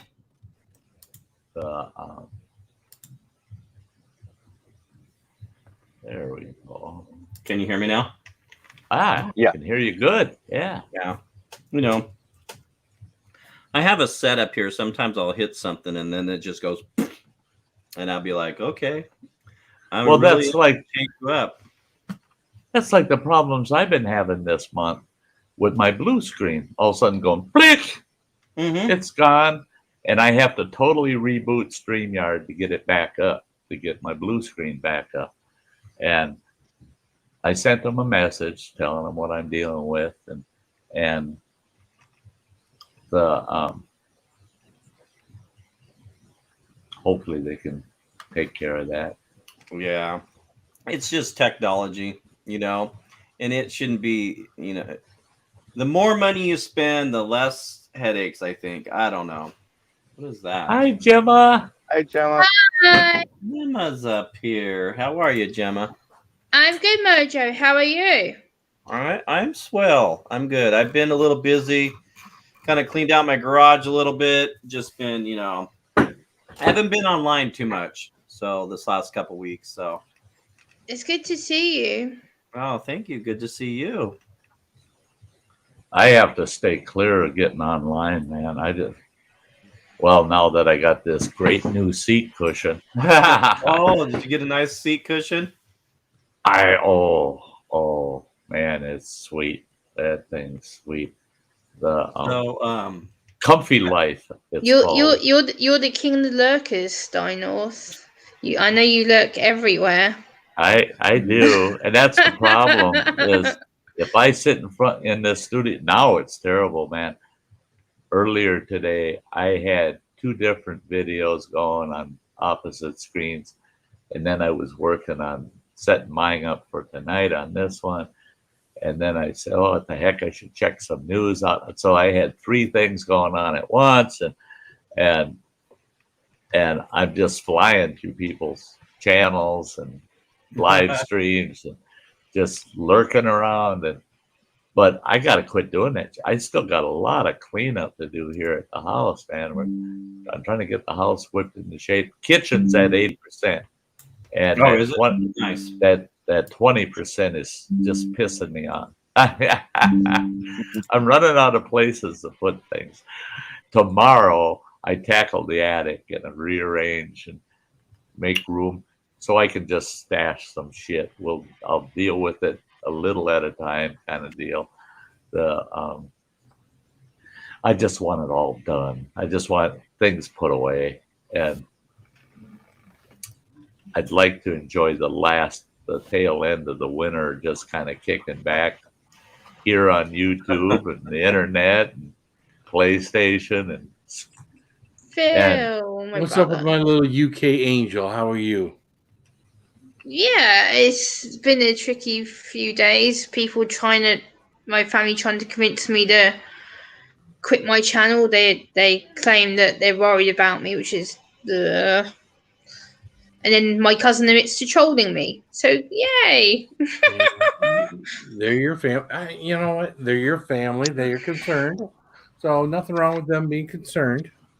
Yeah. Yeah, but why troll me? Like my cousins admit to trolling me. It's like my cousin's like 5 years older than me. He admits that he's been trolling my channel and tells me that he's doing it because he claims he's worried about me. I'm like, dude, I've been on YouTube 7 years. Why you only just started now? If you're that worried, why haven't you not done it at the beginning? Why leave it till now when I'm doing good for myself? You're doing better, right? You're doing great.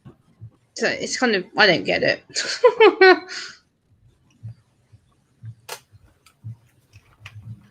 Would you do what you want to do, Gemma? That's all I got. Yeah, I'm not quitting my channel by a long shot. Like, I've worked too hard to give up now. Like, I put 7 years of hard work into this stuff. I'm not just gonna quit when I've got so much more work to do. Like, I've got 3 videos here behind me, scripted, ready to go. Like, no, I'm far from done. And you've met a lot of great people and done stuff for autism in the UK. It's awesome. Yeah, exactly. I'm not quitting. Yeah. And your channel's so informational.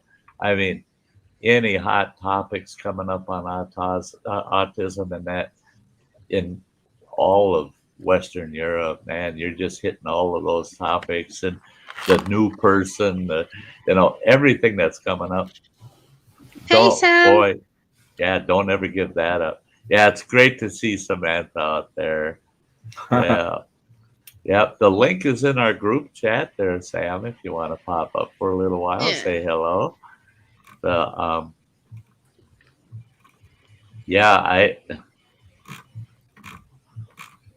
hear it all the time.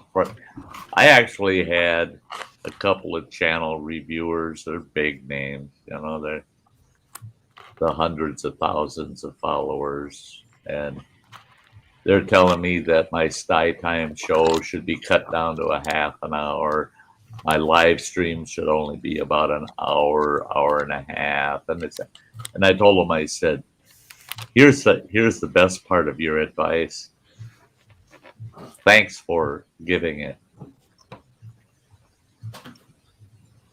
But that's it. You gave it. I ain't listening to it. Because it comes down to it's my channel, and I love hanging out with the folks. I don't care if I've got 8, 10, or 20 or 50 people in the house. I like doing the long Thursday and Sundays, and I like my 1-hour shows. I mean, yeah. And I'm not trying to become this huge YouTube success. I'm just trying to trick it up here and there where I can. I was amazed. I'm trying to put a video together once I get this room finished so that I don't have to worry about what the camera might see.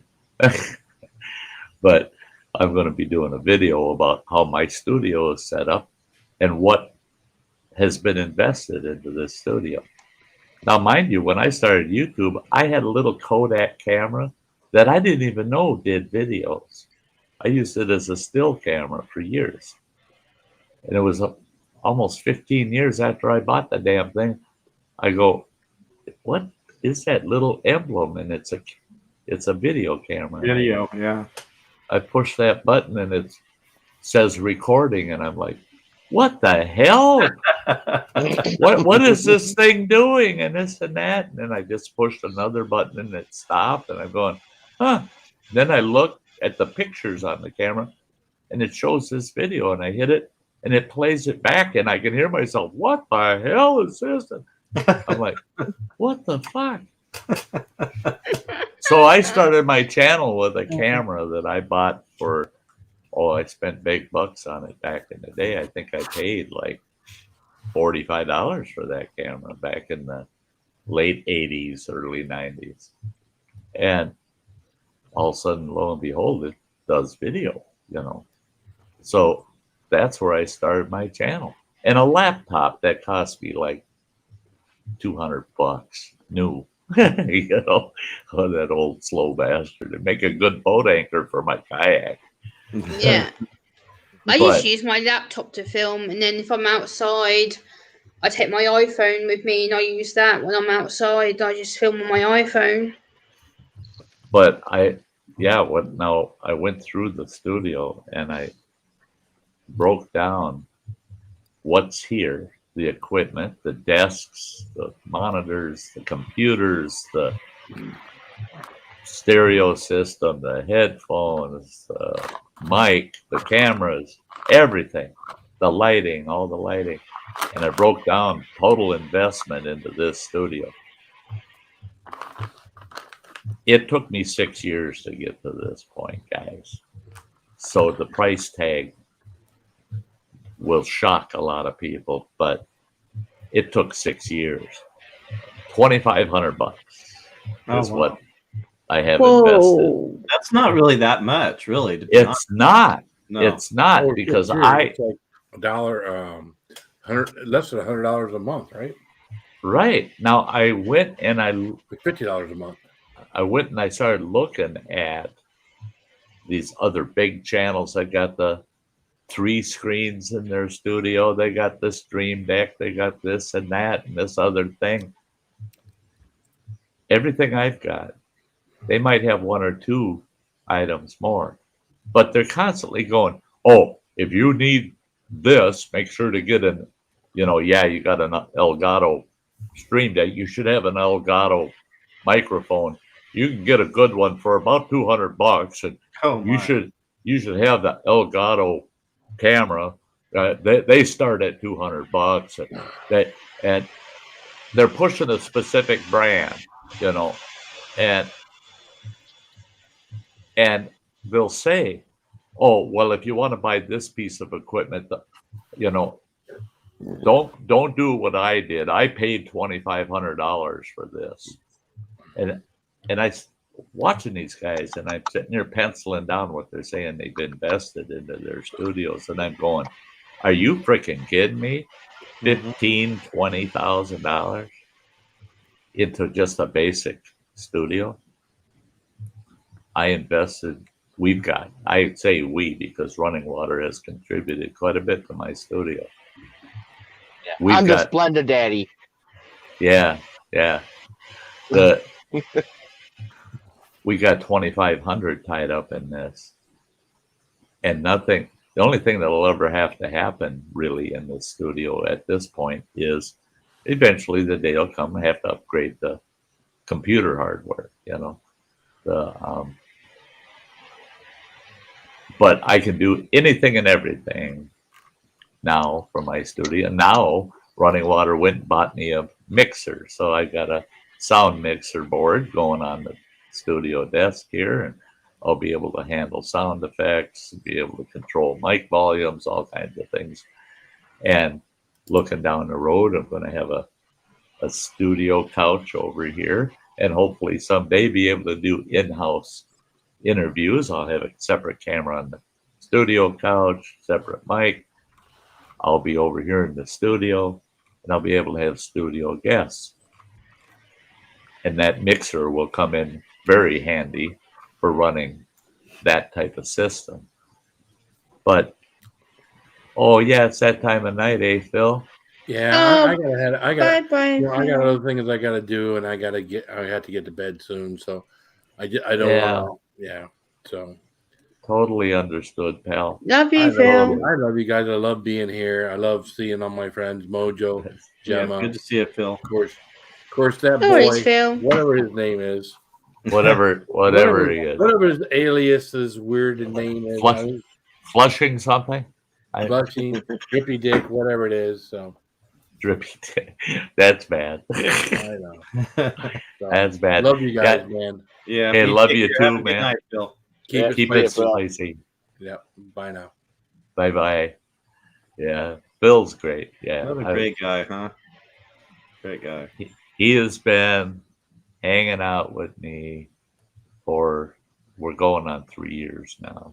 Wow. And being on each other's panels and done a lot of collab stuff and things together.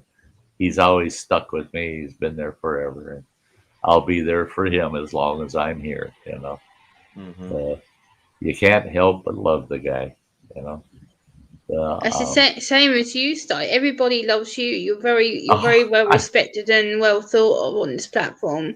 A lot of people love you, including myself. I'm just me, girl. I just, and I just try to remind people. I just love people. I love people. Some of the meanest, nastiest old people in the world will approach me and say, "Why are you always nice to me? Everybody else hates my guts." And I tell them, because you're a genuine, humble guy. That's why. Why not be nice to somebody even if they are kind of not likable? I mean, somebody's got to like them, right? So Yeah. it doesn't hurt me to treat somebody nicely, you know. And I can treat people badly too. You know, if if they're being a bad person, I'll call them on it, you know. And some people take that as me being a bad person. You know, you shouldn't call somebody out like that. Well, they need to be a little more humble, a little bit of, you know, humility goes a long way sometimes, you know. Just being mean and nasty doesn't get you very far. No. You never know the change. Justin, what about me? Justin out there saying, "What about me?" Hey, Justin, you're part of the family, man. You're part of the family. Everybody's family who comes to this chat. Like in Sty's chat, we're all family in here. We all talk to each other. We're all polite to each other. Like it's everyone's accepted for who they are in here. Yeah, I'm not that's used what to I that love. kind of family. Yeah, it's an unusual family, isn't it? That's it. Is everybody That's the comes over best here kind of and they family. yeah, and it goes all the way back to when I first started live streaming, and I told everybody then, and I try to repeat it occasionally, is there's only one rule in the Sty Shack. Respect. I just want everybody to respect each other. I don't care what creed, color, belief you are or anything. Just respect each other. Just respect each other. If you totally disagree with somebody, you can let them know. I'm just not buying it. I'm not going to agree, and then move on. And let's talk Yeah. about something. And let's talk about something we do agree on. Let's, you know, that there's always something. There's always something that you will find in someone else that you agree with, and love and respect, guys, 100%. That's right, Justin. That's exactly what it's all about. Is the Jim and I've been down that road so much, you know. Yeah, totally. We've had to deal with some real characters, Oh and yes. they can really ruffle your feathers sometimes, and then you Yeah. get beyond it. Yeah. You get You But- know, I'm sorry. no. Go ahead. I was just gonna say, you know, some people can just be, you know, and I don't really like get into it, but they can just be so mean, you know. Yeah. Some people can be mean, and then you got a lot of people that are really nice and kind-hearted. It's to do with communication. That's the problem. Like there's two ways of taking things. You've either got the personal, you get offended and upset with someone, or it's taken the wrong way where the person says something to you but they don't mean it in the way it's come across. Then when you challenge that person, they're like, whoa, no, it wasn't what I meant. So then it's the way that it's communicated. So you have to be careful with, like, sometimes when people come at me and they'll say something about my autism, or they'll ask me a question about it, and I get defensive. I'm like, huh. And I get hurt. I'm like, how dare you? And then they're like, no, Gemma, it wasn't like that. No. And then I have to recap it and go, oh, yeah. That was my bad. Yeah. And that's all of us. That's all of us. You know, the way we communicate, that we sit here and we talk, and if somebody takes you differently than you intended, you have the opportunity then to resolve that and say, oh, really, I didn't intend it that way. This is what I truly meant. And through discussion, everything's good. You can fix things. In the chat, it's a real challenge, and that's why I love watching the chatters, because the typed word can be taken wrong so easily. I never take the typed word wrong. I always assume I'm reading it wrong. I mean, because we can inflect on the written word a lot easier. You know, we can inflect tone, punctuation, grammar. We can inject a lot of things into it that really aren't there so easily and take something wrong. And typing errors. I've seen simple typing errors turn into big arguments. And that person goes, oh, no, that's not the word I meant to use. And everybody, yeah, but you said it. Well, oh, come on. Oh. Yeah, I've seen that. And that's where I always say, well, let's move along, guys. Let's not argue about the petty things in life that put a frown on your face instead of a smile. Exactly, Cinder, you're exactly right. Yeah, Cinda Lou, that's, that is such an age-old saying that has so much meaning to it. If you don't have something nice to say, why say anything at all? Big problem I run into, and it's mostly with people online or people that don't know me, is that I guess I come off as being condescending. Where I'm an info dump type person. It's like I've got 11 hours a day. I'm just sitting behind the wheel listening to podcasts and audiobooks at 4 times speed. That they're running fast. I'm just information. Yeah. So something comes up and it's like, well, here's what I saw. Here's what I heard. Yep. And they take it as a personal attack. I'm like, hey, I'm just giving numbers, or Yeah. See, and that's where Running Water and we have our occasional conflicts. Yeah. But it's usually a simple misunderstanding, and it comes back to, oh shit, we're saying the same thing just differently. And and the thing is I have the same problem. I have the same problem Running Water has. So often I'll say something and I'll have somebody come to me and say, oh man, what you said was so wrong. And I tell them, no, really, it's not wrong. I don't like being called wrong. I don't like calling other people wrong.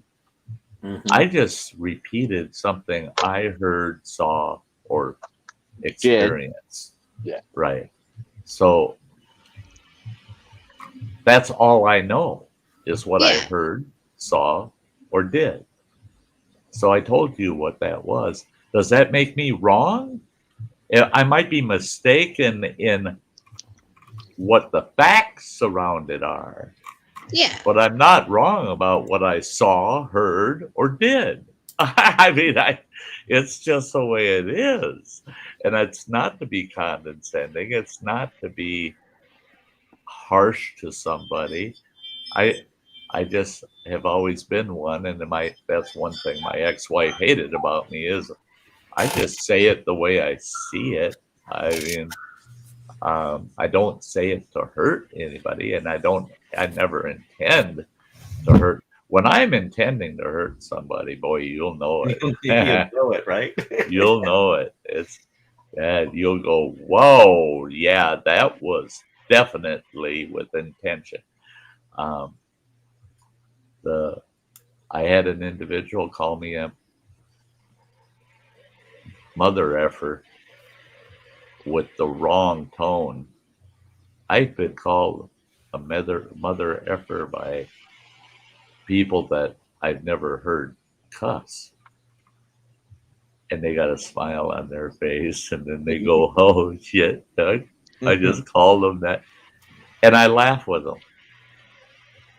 But then if somebody calls me a mother effer with actual intent, then they're going to hear from me. They're going to get some real kickback. They're going to get a lot of grief over it. It depends how the way we react, though. Like I was saying earlier, it's for me that if someone comes at me and they'll say like, "Oh, Gemma's acting a certain way," like they'll use the R word against me or something like that, and they know that I'm going to flip at them. And I'm just like, hold on a minute, you don't understand what it's like for me to go through what I go through every day. Instead of me then going, well, if you think I'm that word, then what does it mean? You haven't got no education about it, so go and educate yourself. I had someone come at me the other day and they're like, oh, can you really be that autistic? You're just a disabled person. I'm like, clearly you don't know what disabled means, and you clearly don't know what autism means. Go and educate yourself. Go and read a book. Like, Yeah. you don't know. Unless you know what it's like for me, shut up. Don't come here and have a go at me when you don't know what it's like for me, because I'm the one that lives it every day. That's why when people get in arguments with me about handicapped and disabled, I tell them flat out, I'm not going down that road with you. I won't argue about the word handicap or the word disabled or anything, its meanings, because I don't see people as either of those. I see people as differently enabled. They're differently enabled. They're not disabled. They're not handicapped. They're differently enabled because they're able to do things I can't. I tell you what, I've met more people with the title handicapped, disabled, and I tell them, you know, you've got skills that I envy. You're not disabled. You're just enabled in different ways than I am. That's, you know, everybody has got their silver lining. And I had a gal just tearing me apart over using the term handicap and how I triggered her and how bad it was. And I told her, all I did was say that someone parked in a handicapped parking space and I ripped them a new one because they were in this big high-rise four-wheel drive. They're in their mid-20s. They jumped out of it and they ran in the store and ran back out. And I told them, stay out of that handicap. They had a handicap placard hanging from their mirror. And they said, I got the right to park there. And I said, are you the one that's handicapped? Well, no, I give my grandmother rides to the store. I'm her transportation.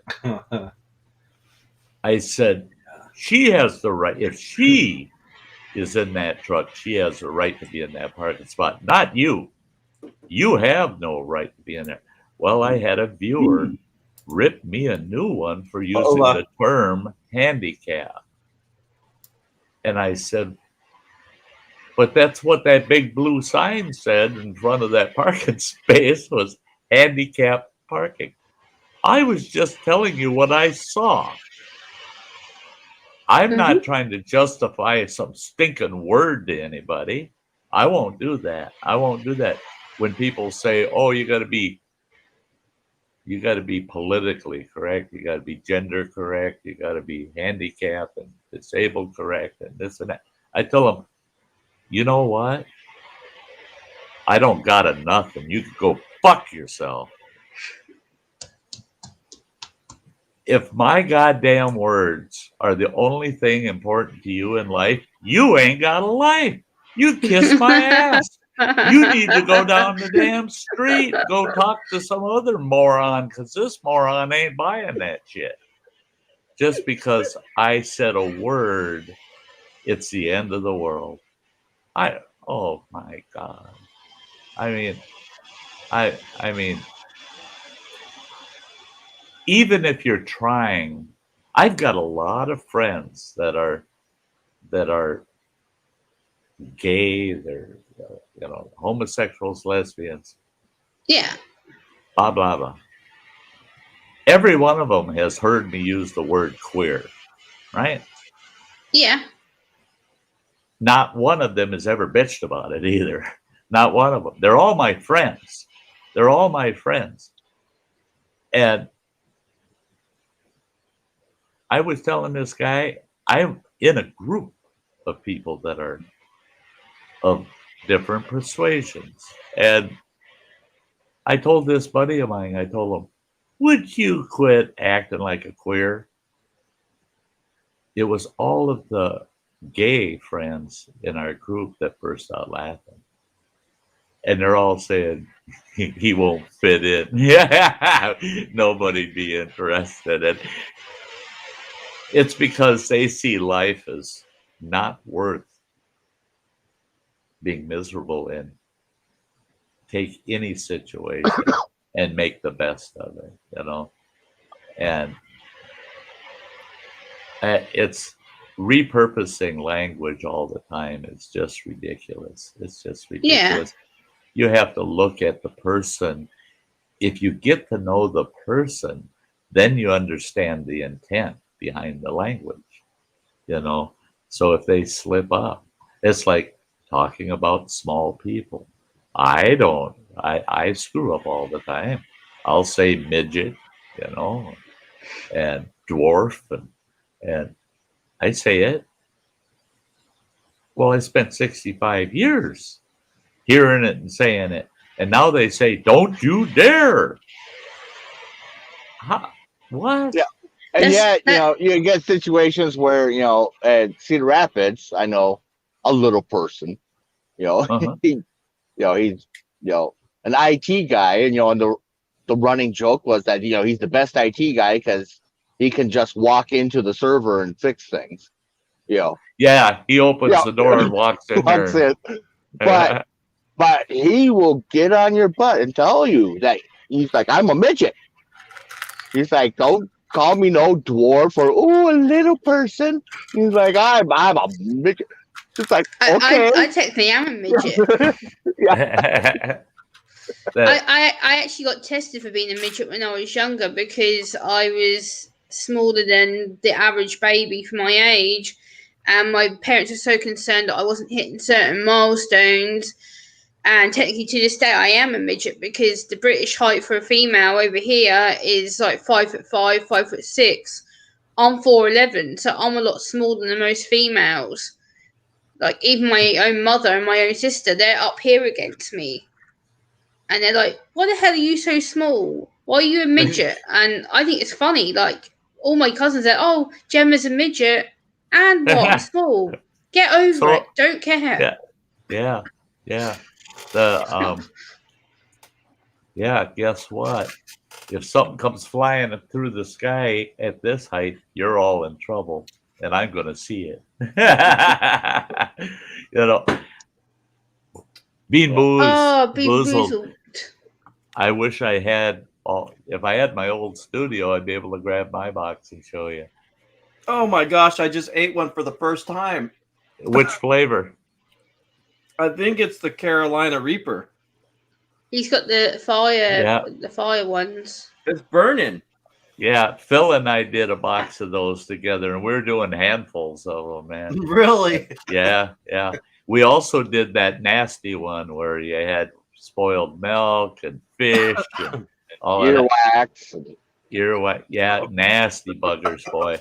Phil and I did those together. Yuck, they were nasty, but it was funny. It was funny. The spoiled milk ones, man, those were the most realistic to me. You're 4'11", Gamma? Yeah, I'm 4'11", yeah. Yeah, 4'11". So people don't think so. People will say to me, "No, you're not. Like, you're just saying that you are." I'm like, "No, I've actually been. I went to the doctors recently, and they did my height, and my doctor's like, "You really are short." I was like, "Thanks." Yeah. He goes, the best things come in small packages. I'm like, "Oh, what the hell does that mean?" Yeah. I met this fella and his wife, and I thought it was a guy and his daughter, his little girl. She was 4 feet, half an inch tall. She was tiny, perfectly proportionate. She looked like an adult woman, but she's only 4 feet tall. Okay? Wow. He was 6'3", and they were married. And I met them in a grocery store. And I was Not shocked. good. And the look was all over my face. I was shocked. I'm looking at her like, what the hell? They're making 4-foot-tall Barbie dolls now. For crying out loud. Mojo's face is like, ugh. And then all of a sudden, this big guy is looking at me like, what are you doing? Eyeballing my wife kind of thing. And I go, oh, I'm sorry. I said, really, I'm just trying to mind my own business, And she says, that's all right. And I could tell by the tone of her voice and her volume and how well she spoke, how mature she sounded. She wasn't a little girl. I thought she was a little girl. And I thought, what's a little girl doing dressed the way she is? I mean, she's dressed like an adult. And she smiles up at me and she says, and I'm 6 feet tall, and she's looking up at me 2 feet up, And she said, I have a genetic disorder. And she says, this is as big as I get. And she said, and that's my husband. She's pointing, like she's pointing to the moon. And I go, oh, wow. And he's 7 foot tall. And 6'3" and a wife that's 4 feet. You're more than 2 feet taller than her. And I said, this don't make sense, man. And I said, can I guess who's driving the car? He said, I'm driving the car. Otherwise, I got to ride in the back seat. He said, because she's got that seat. We had to have the seat redesigned so that she can get it far enough up to use pedals. And she sits on a cushion. And he said, but there's no room for me in the front seat because the front seat's only about 6 inches from the dashboard. He said, can you imagine me trying to get in there? He said, my knees are touching the ceiling. I said, oh, I never thought of that shit. And he said, yeah, we get grief all the time. He says, when we're at the beach and she's wearing a bikini and I'm out there and they see us running down the beach and I pick her up to give her a kiss, I've had guys going to beat the shit out of me for kissing a little girl. And he had my gears were running, man. I was just like, and I started spitting out improv comments that were meant to be funny. And the two of them laughing their ass off. And we had this couple walk over and go, I can't believe what you're saying about them. And I turned on that average couple and I said, you're so fucking average. That's why you're not included in this conversation. I said, if you were a little different and interesting, maybe I'd want to talk to your ass.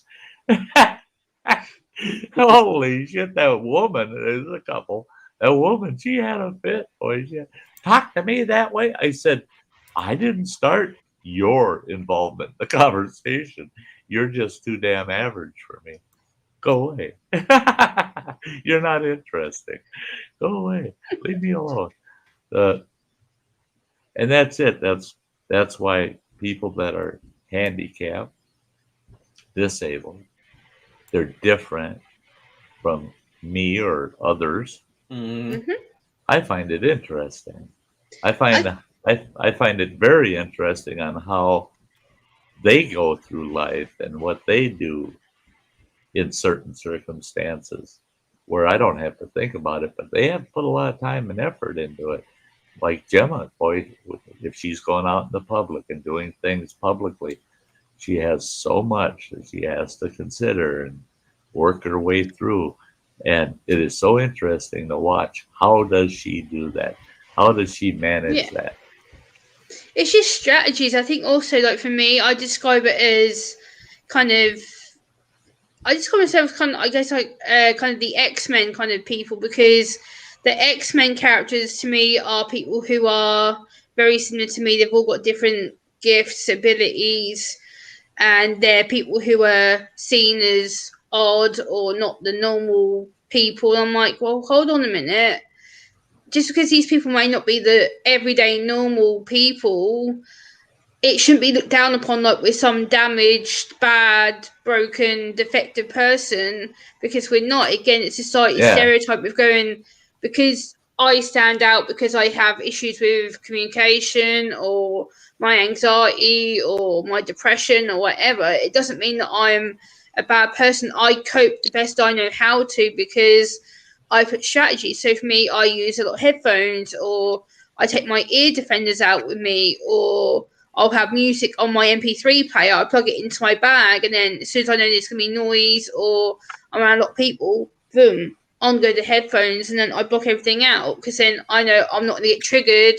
I'm not going to get noise overstimulation, or I'm not going to have people come up to me and going, oh, what about this? What about this? What about it? No, I don't want to do that. I want to get what I need done, get my stuff out the supermarket, get home, and then I can... because I don't have to worry about people being near me. I can get what I need done, get home, and focus. Right. Back into your world.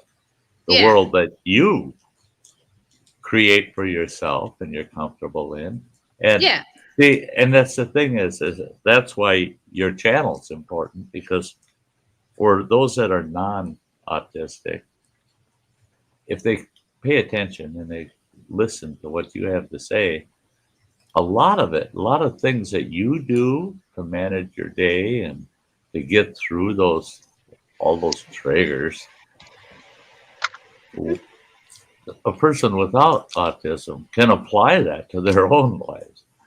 We all have those moments, and okay, I may only have one of those moments twice a year, but when you have that moment, it's a little traumatic. Well, if you listen to somebody with autism that practices it daily and you hear how they deal with things, you can apply it to yourself for those rare moments.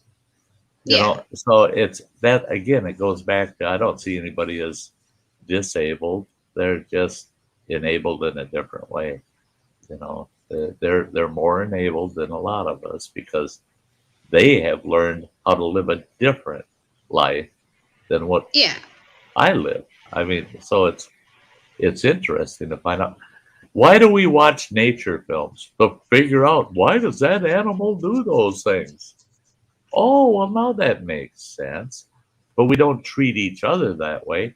That person's different. Why aren't we interested in how they get through life and what they do and what's different? Not tag it as being, well, that ain't right.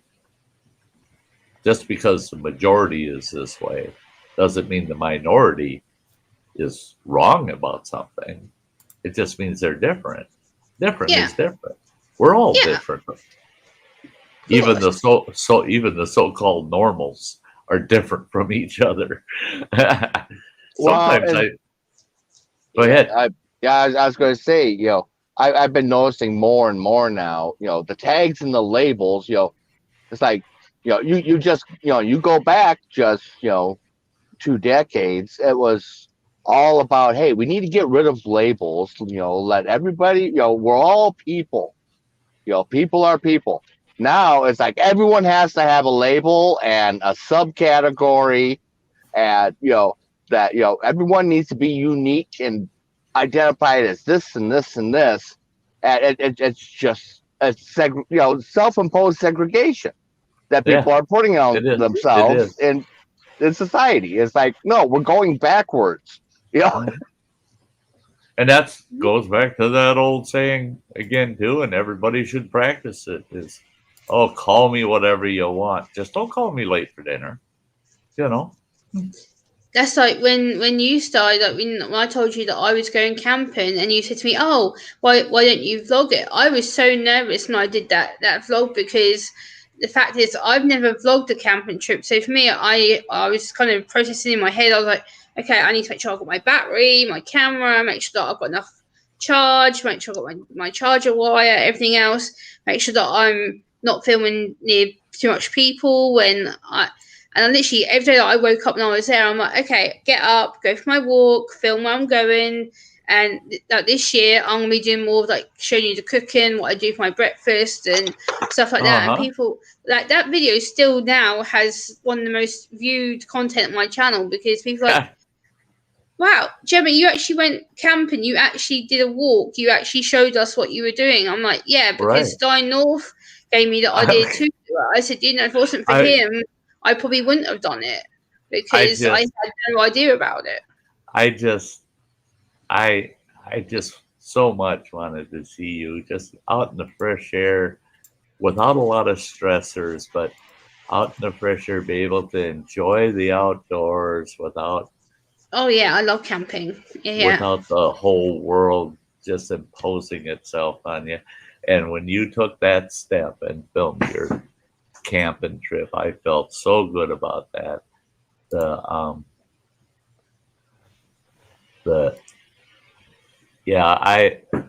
I don't know.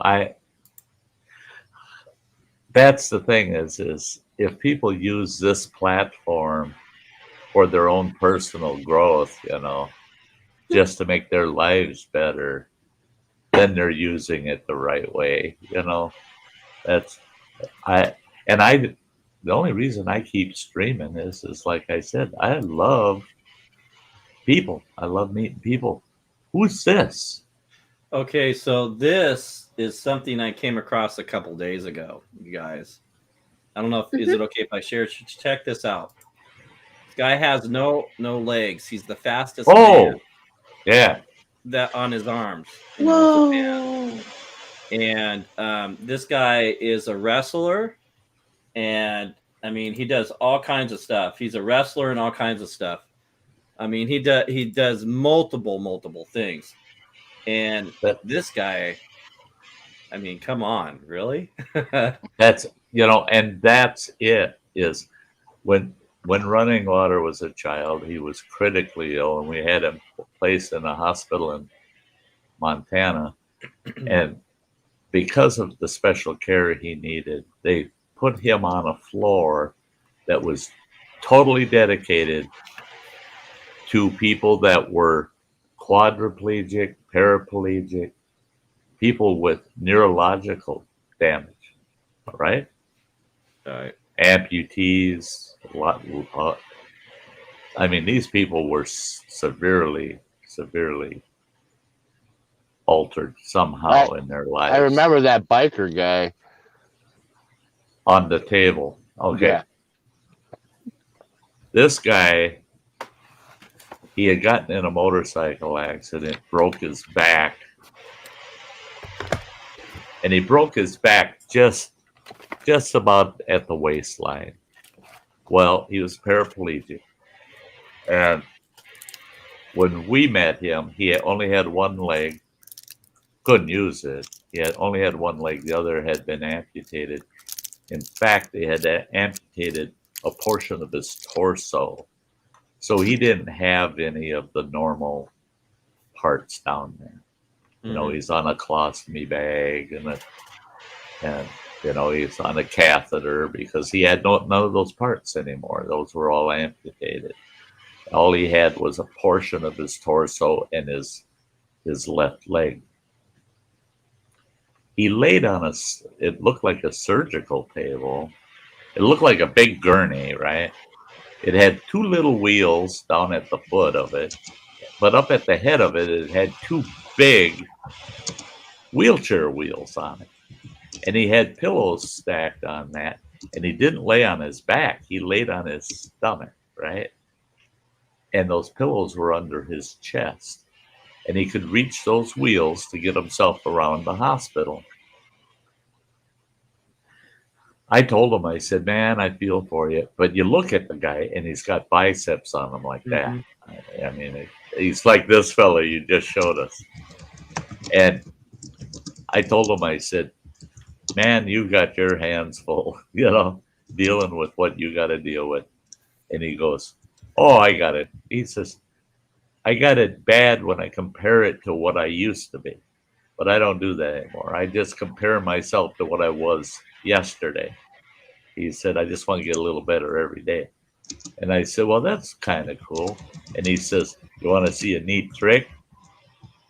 Everybody in that day room I was sitting in, all of these paraplegics, quadriplegics, they're all going, get us out of the way. They knew what he was going to do. Everybody's getting out to the outer walls. All of a sudden, just by hand, he pops that gurney table thing up in the air, and it's just on those two wheelchair wheels balancing, and he's spinning that thing around in the room and lands it back on all four wheels. And he goes, ain't that cool? I said, holy shit. I mean, Wow. and his best buddy there in the hospital, he was a paraplegic from the waist down. No use of his legs. He was another muscle man. Boy, his arms were just beefy. He purchased a jet boat tour company on the Snake River in Idaho. If he wasn't hospitalized, he was on that river. He said, I'm the only person in the United States that'll ride in a jet boat wearing a seatbelt. He says, that's because I'll get flung out of the damn thing. I got no legs to use. So they just limp, you know. And he runs a jet boat up and down those whitewater rapids. He takes tourists on these Oh, wow. jet boat rides. And those two guys, I'm sitting in the day room at about 3 o'clock in the morning. We were so worried sick for running water. He was critical. It was very iffy if he was going to survive or not. So we didn't get a lot of sleep. And I'm sitting in that day room. We could smoke in the day room at the time. This fellow with the jet boats, he comes out. He was there for every 3 months. He'd have to stay in that unit for like a week and a half. He come out to the day room, said he couldn't sleep. He's going to have a smoke with me. So we're out there having a smoke. All of a sudden we heard somebody yell out, oh shit. And we heard this pop, pop, pop, pop, pop. We heard 6 loud pops, right? And we heard this guy, son of a bitch. I went running. This guy's in his wheelchair. He's flying right behind me. Went right to that room. And here it's the guy with the single leg. And he's got this bed that looks like a giant sarcophagus, right? An Egyptian sarcophagus. And that bed is filled with glass beads that look like marbles, right? That bed is full of those.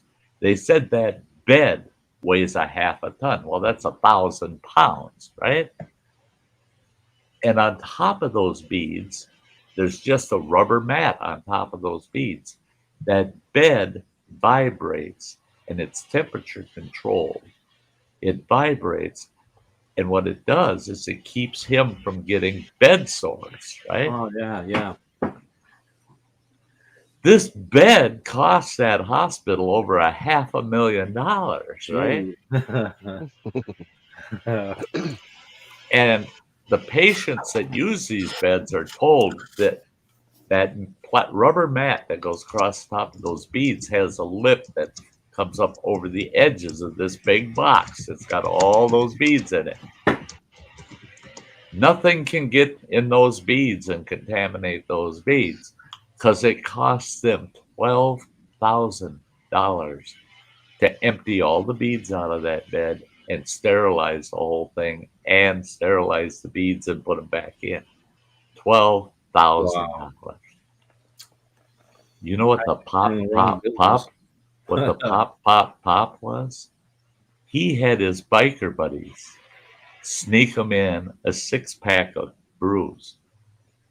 And he stuffed those beer bottles in the bed and turned the temperature control down to 45 degrees because he wanted cold beer. And the power went out. When the power went out, all those beads are vibrating. And he says, you stick your arm right down in them. It's just like water. You would never know that's all glass beads because you can stick your arm right down in them. Well, when the power went out, all those beads just settled in the bed. Well, they drop about 18 inches because when it's vibrating, it's all air around those beads. When the power went out, those beads dropped down that 18 inches and compacted 1,000 pounds and burst every single beer bottle that he had stashed in his bed. No. Oh my God. So everybody heard it. Everybody, it wasn't long in that whole hallway. His room was packed full of people, and it's just everybody laughing except the hospital staff. Oh my God, they were bent out of shape at him. They were just so pissed off at him. Well, I asked him, how, so you ended up losing your right leg because of the accident? He goes, no, I lost my right leg 2 years after I became a paraplegic. And I said, really, from bed sores or something? Huh? He says, no. He says, my biker buddy showed up one day and we were sitting in my hospital room pissing off the hospital staff because we're all in there doing doobies, we're all smoking it up and getting high as a kite. And they were all ragging on me and they're going to kick me out of the hospital for smoking dope in the hospital and on and on. And he said, they pissed me off. So my buddies helped conspire with me and snuck me out of the hospital. I got on my cart here and I wheeled myself out, got to the parking lot, and I got on one of my buddy's Harleys. He says, I'm riding on the back of that thing. And he says, they got me up on the bike and got my feet on the pegs and off we went. He says, we're tooling across eastern Montana, all flat roads for hundreds of miles. He says, we're tooling along, and he said it was weird because I kept feeling this tug, like I'm being tugged, and I couldn't figure it out. He says, I kept feeling this tug, and he said, there's 2 motorcycles up in front of him and one right beside him. There's 4 of them, right? And he's on one of the back bikes. And he said, that tug was driving him nuts. So he looked down and see, there's something tugging at that motorcycle. He looked down and he said, here, he's dragging his right foot down the highway. It had burned the toe off of his boot all the way up to his ankle. It had burned off the boot and his foot all the way up to his ankle, but he didn't feel nothing. Right. He has no feeling from the waist down at all. He didn't feel a thing. And he tugged on his buddy's shoulder and yelled at him, hey, you got to pull over. I lost my foot. And he pulled over and realized, oh my God, and they managed to bandage up his foot. They put a tourniquet on down by his ankle and zipped him to the nearest hospital, got him an emergency room. That hospital really wasn't equipped to handle something like that. And yeah, that's all right. Thanks, Gemma. But that hospital had him for a little over a month, and he developed such bad bed sores all along that same leg, and he ended up with gangrene, and they ended up having to amputate from his groin by his left leg all the way across, almost to his rib cage. His butt, everything. There was one time he come, and that's the thing. That's what I love about folks that go through these turmoils and these tragedies. He come into the day room one day, and there was a couple of families in there visiting patients, and he comes wheeling on in there, and he says, "Hey, Sty," he says, "got a spare smoke gasher?" I give him a cigarette and lit him up. We're sitting there, and I go, your sheet came off and your ass is hanging out. And he goes, "Oh, quit lying to me." I said, "No, I'm telling you, your sheet is completely off. It's down to the crook of your knee there." And he goes, and everybody turned and looked, and he goes, do me a favor, would you cover it up? I said, yeah, sure. I got up, covered, pulled the sheet up halfway up his rib cage, up his back, tucked him in. I said, there, you should be good for a while. And I said, you don't want me going around here with the whole public looking at you with your ass hanging out. And he says, I'm telling you, you're full of shit. Nobody saw my ass. I said, no, you're just all hanging out there. He goes, they cut my ass off. There ain't no way they saw no ass. There ain't no ass back there. They cut it off. The guy was so sure about himself. He was, nothing in the world was going to ever bother him again, the way he put it. There ain't a thing in this world that's ever going to bother me again. And he said, I wish I had lived my life with that frame of mind. I'm not going to let the world tear me down. No matter what the world throws at me, I'm going to get the best enjoyment I can out of it. And the guy, the personality this guy had made him glow so much. He had a beautiful, beautiful fiance. They're married now.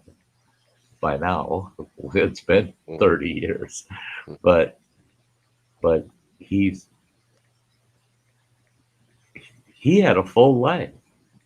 He may not have had a complete body, but he had a full life, fuller than most people's. And you got to take pride in people like that. It's just awesome. Yeah, no kidding. And the times you think you have it rough, because you don't have something, Yeah. Hey, Alexander, it's good to see you. There's Alexander. Old country farming. Home and gardens build. Yeah. Nice. That's awesome. Yeah. I'm doing real good, Alexander. I'm doing much better. I was doing poorly for quite a while, but I'm doing much better.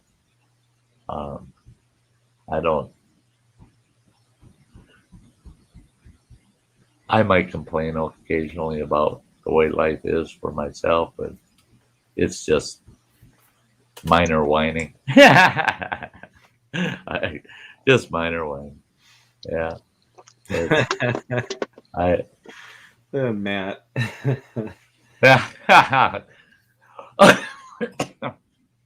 It's only because of this. Yep. Yeah. I do have some hair up there. I do have to shave my head. It's getting due. I haven't got our upstairs bathroom squared away yet. So I did find my clippers, and they are in the bathroom. I noticed that's one thing running water has plenty of around here. Is there's all kinds. I found a couple of sets of clippers already.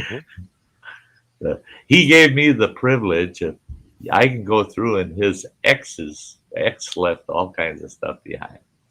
Well, there's cosmetics and facial creams and stuff that no guy's ever going to use. I don't care who. Don't throw away my lipstick. Okay, it's gone. It's gone. I'm sorry, man. You're gonna have to get new stuff. But I'm going through. I try at least once every other day. Take a small bag with me and take a drawer and go. Women. Yeah, not ours. No. And I haven't hit the upstairs bathroom yet, but the drawers are full of it. Quite a bit in there. But once everything's in its place,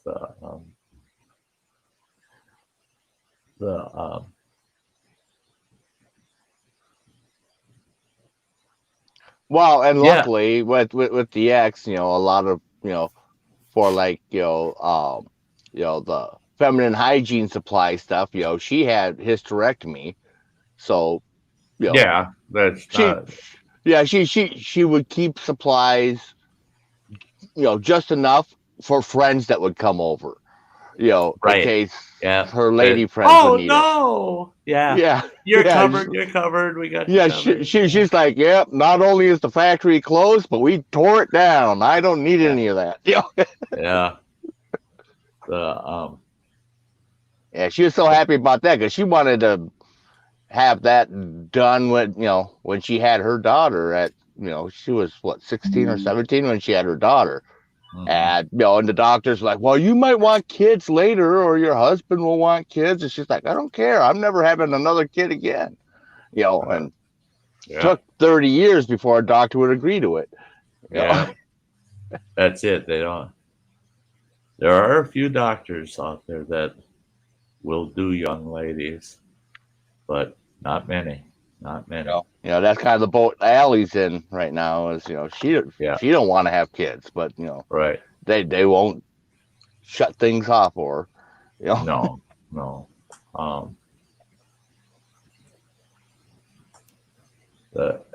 Justin mentioned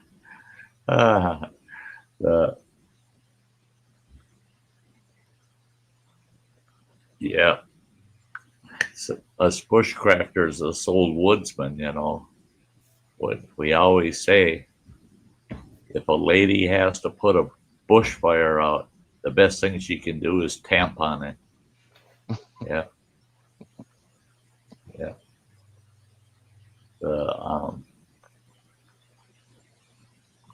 Sindaloo, I ended up with a trash printer. Monday, I had everything all ready to go. Boom. I even had the bulk of stamps sitting right there. I go to print everything off, and all of a sudden I hear this, and here come a bunch of envelopes out, all crunched and nasty. I thought, oh shit. So I cleaned it all, and I put paper in, printed half of the first letter, and there it goes. And so for 2 days, I fought with that thing, Tuesday and Wednesday. And yesterday afternoon, I ran to Walmart and replaced the printer. Oh, shoot. I've got a printer on the truck I was going to drop off at the house. I don't need it now. Well, there'll be an extra printer there if you ever need it. So back up. So those are good. And it's wireless, so don't even have to hook it up to your computer. You can just send a message to my office and have it print. So everything's getting printed off in the morning because I just got it set up this afternoon. Everything's getting printed off in the morning and the hell out of here. Mojo, I gotta check. Is there a way you can messenger me your address, buddy? Mm-hmm. Yeah. If you would do that for me, I want to get some stickers off to you because I've got your address and it's in these bags of shit out here somewhere. Well, because I kept the envelope. Get them all taken care of. I kept the envelope. I was so proud of myself. Did you? Oh, look at here. Look at here. Did she make Aha! There she is. There she Hello. is. Ms. Mojo. She doesn't go on. She don't go on too much. No, we had fun the other day when you had her replace you while you got your shower and everything. Yeah, we had a good conversation. All the folks on the panel were having a blast. Yeah. How are you doing? I'm okay. How are you guys? Good. Yeah. Good. Yep. Just another day in life, Yeah, right? Don't stop that. What's he doing? So, honey. He's licking my blanket. I'm going to have a soaking wet blanket when I go to bed. What a cutie. So, babe, do you know who Running Water is? His son, right? Yeah. Yeah. Wow. Yeah. Come here. Yeah. I remember things. Uh-huh. Yeah.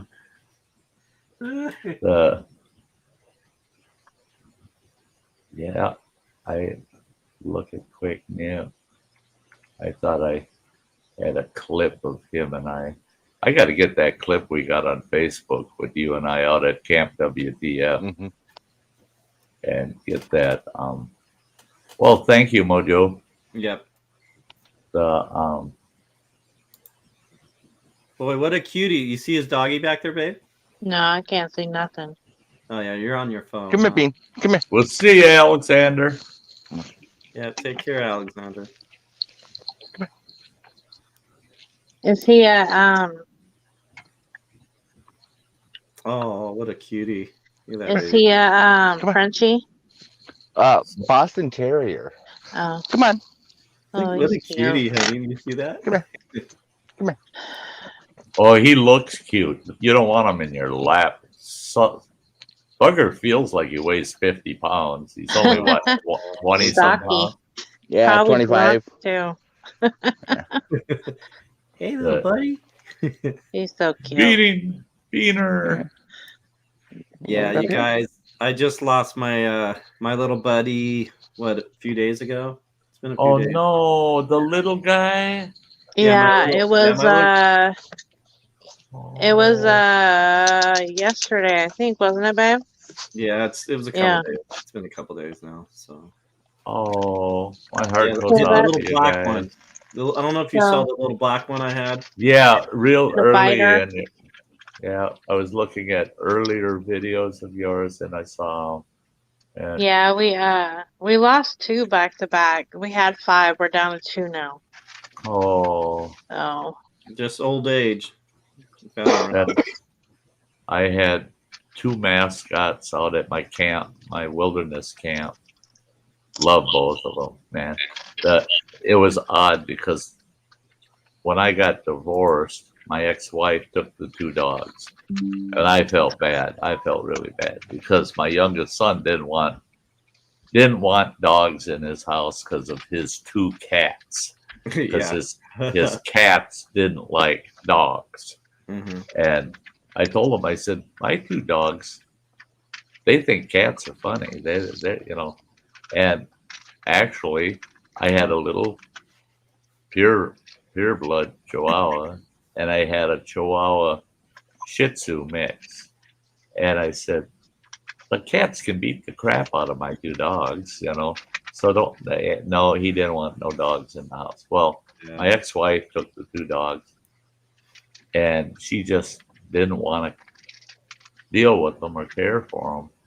So she gave the Shih Tzu to a family member that lived on a farm, and that Shih Tzu was not doing, I didn't know this, but the Shih Tzu wasn't doing well.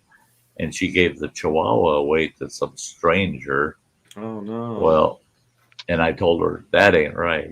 Why didn't you even tell me before you did? And all of a sudden I get a phone call. Well, the stranger she gave the Chihuahua to wanted to give the Chihuahua back to my ex-wife because the Chihuahua wasn't getting along with their other dog. And so I told her, take Lulu back and I'll take her. And so I had to deal with my youngest boy because I brought the Chihuahua in the house. Well, I took the Chihuahua with me when I moved to camp permanently. And she fell ill and within 3 days passed away. Oh. And she was perfectly healthy right up till the day she fell ill. Wow. I mean, perfectly healthy. I'm sorry. That sucks. And we thought, it was just a freak thing. She caught a bug of some kind, something. And a couple months went by after she passed away. I found out that Blondie, the Shih Tzu, wasn't doing well on that farm. So I told them, I'll take her back. I'll take her back, bring her out to camp, and I'll take care of her. When I got her back, she was long-haired, curly, heavy, matte kind of hair, and nobody had ever trimmed her up. They had her for a year. And her toenails had never been trimmed. They were 1.5 inches long. Now, mind you, a little lap dog with 1.5 inch long claws that were curling around each other, Oh no. and I took her to the vet, and they shaved her, buzzed her right down just like me, and they trimmed her toes up and everything, and give her all of her shots, everything. She had to be dewormed, of course. She lived on a farm outdoors. She was never an outdoor dog that way, and boy, she loved it out at camp with me. Both them dogs loved it. They went everywhere. I hiked so much, and the clients that came out to camp, they loved the two. Well, Blondie, all of a sudden, I got in a little bit of a business spat with one of our partners that happened to live out at that camp also. And that business partner told me that I'll pay for my lack of cooperating with their direction. I told them, they knew that when we went to partnership. You ain't giving me direction. We can come to a mutual agreement on things with the business, but I'm the only one working the business. You two are just getting dividends every year off of it. I'm the one doing the work. So you're not going to be directing me as an actual invested partner. Well, this person decided that they could direct me, and I set them straight. Well, they said, I'll pay for that. 2 days later, Blondie fell ill exactly the way Lulu fell ill, and within 3 days was dead. But the day she fell ill, the other two partners had gotten together. They came to me and they said, here's the deal. You're off the property. You're out of the business. We're buying. You're either buying us out or we're buying you out. Mm. And I said, buy me out. I'm the hell out of here. I said, and don't bother me. And they gave me 3 days, 72 hours to vacate the property. So I had to pack up 4 years worth of life in camp and be off that property in 72 hours. And during that 72 hours, Blondie passed away. And I had one veterinarian tell me what their opinion was. Mm-hmm. And then it didn't help to have two others concur with the same opinion. They said both dogs were poisoned. Oh, really? Wow. That the symptoms and the speed in which they passed, they were poisoned with rat poison. Oh, so, no kidding. So All that right, was. I'm gonna jump off of here, Sty. I'm gonna leave you Okay, guys. guys. Have a good night. Hey, take care of you too. Yeah, Thank you you too. for being here. Yeah. Nice to meet you, Running Water. You too. See you next time. Everybody in the chat. Hey, Dustin Anderson, good to see you. And Matt J, Cindy Lou, all you guys out there. You guys have a fabulous weekend coming up. And Sty, as usual, I'm glad I got to come up. It's been a couple, 2-3 weeks of craziness and being sick. And life has its way. Oh, yes, it does. You don't have to tell me, boy. So where are you at, Running Water? Where are you at now? I'm up in Michigan. Michigan. Is it cold? Oh yeah, it's snowing. It's cold. Yeah. Hopefully I'll be safe, man. Yep. All right. Might see you this Sunday if you pop in. Okay. You gonna be back at home, or are you just gonna come up? Oh, I'll just come up. I'm not going home until probably late in February. February. Okay. Yeah. All right. I'll see you then. You said Sunday at 7 p.m. 7 Central Time. Yep. All right, you guys. Take care. Have a good night. You betcha. You have a good one, buddy. We'll see you. Take good care. Yep. But yeah, for those that were listening, with my pups, after the last one passed away, pretty much so vouched I'll never have another one. And moving here with running water helps because we got Beaner. I get to see Bean when he comes home. And so it's not like I don't have a mascot, you know. He's running water's boy, but yeah, he's kind of like a mascot for me. So, Well, and then whenever I come home, if there's anyone else there, he wants to sit with the other person. Yeah. I love it, man. He jumps up and he'll literally just plop up against me, or he wants to be in my lap, and I don't mind a bit. Running water will be yelling, Bean, get down, leave him alone, Bean. And I'll tell running water, no, he's fine. It's just, I got to watch where he steps. He's bony. He's a heavy dog with bony feet.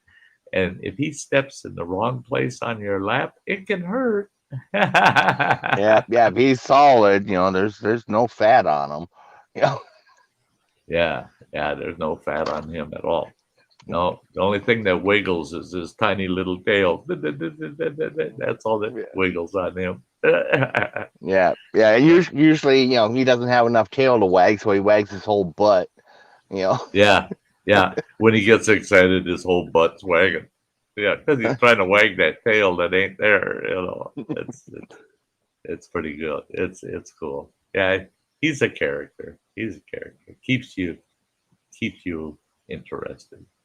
Well, hey guys, we're at the 3.5 hour mark. We're gonna have to wrap this up. I'm gonna have to call it a night. Now, it's Thursday night, so tomorrow night, Sty Times at 5 p.m. Central Time, same place, right here at Sty Shack, and Sunday night is Sty Story Sunday at 7 p.m. Central Time. And hope to see you all there. Thank you for being here tonight. You're all wonderful. You're great folks. And I want you all to take care out there, including you, bud. Night, everybody. Night, y'all. Night, y'all. Y'all. I got an issue. There we go. We're going to just dance with the lady in the fur coat on our way out the door. We'll see y'all next time.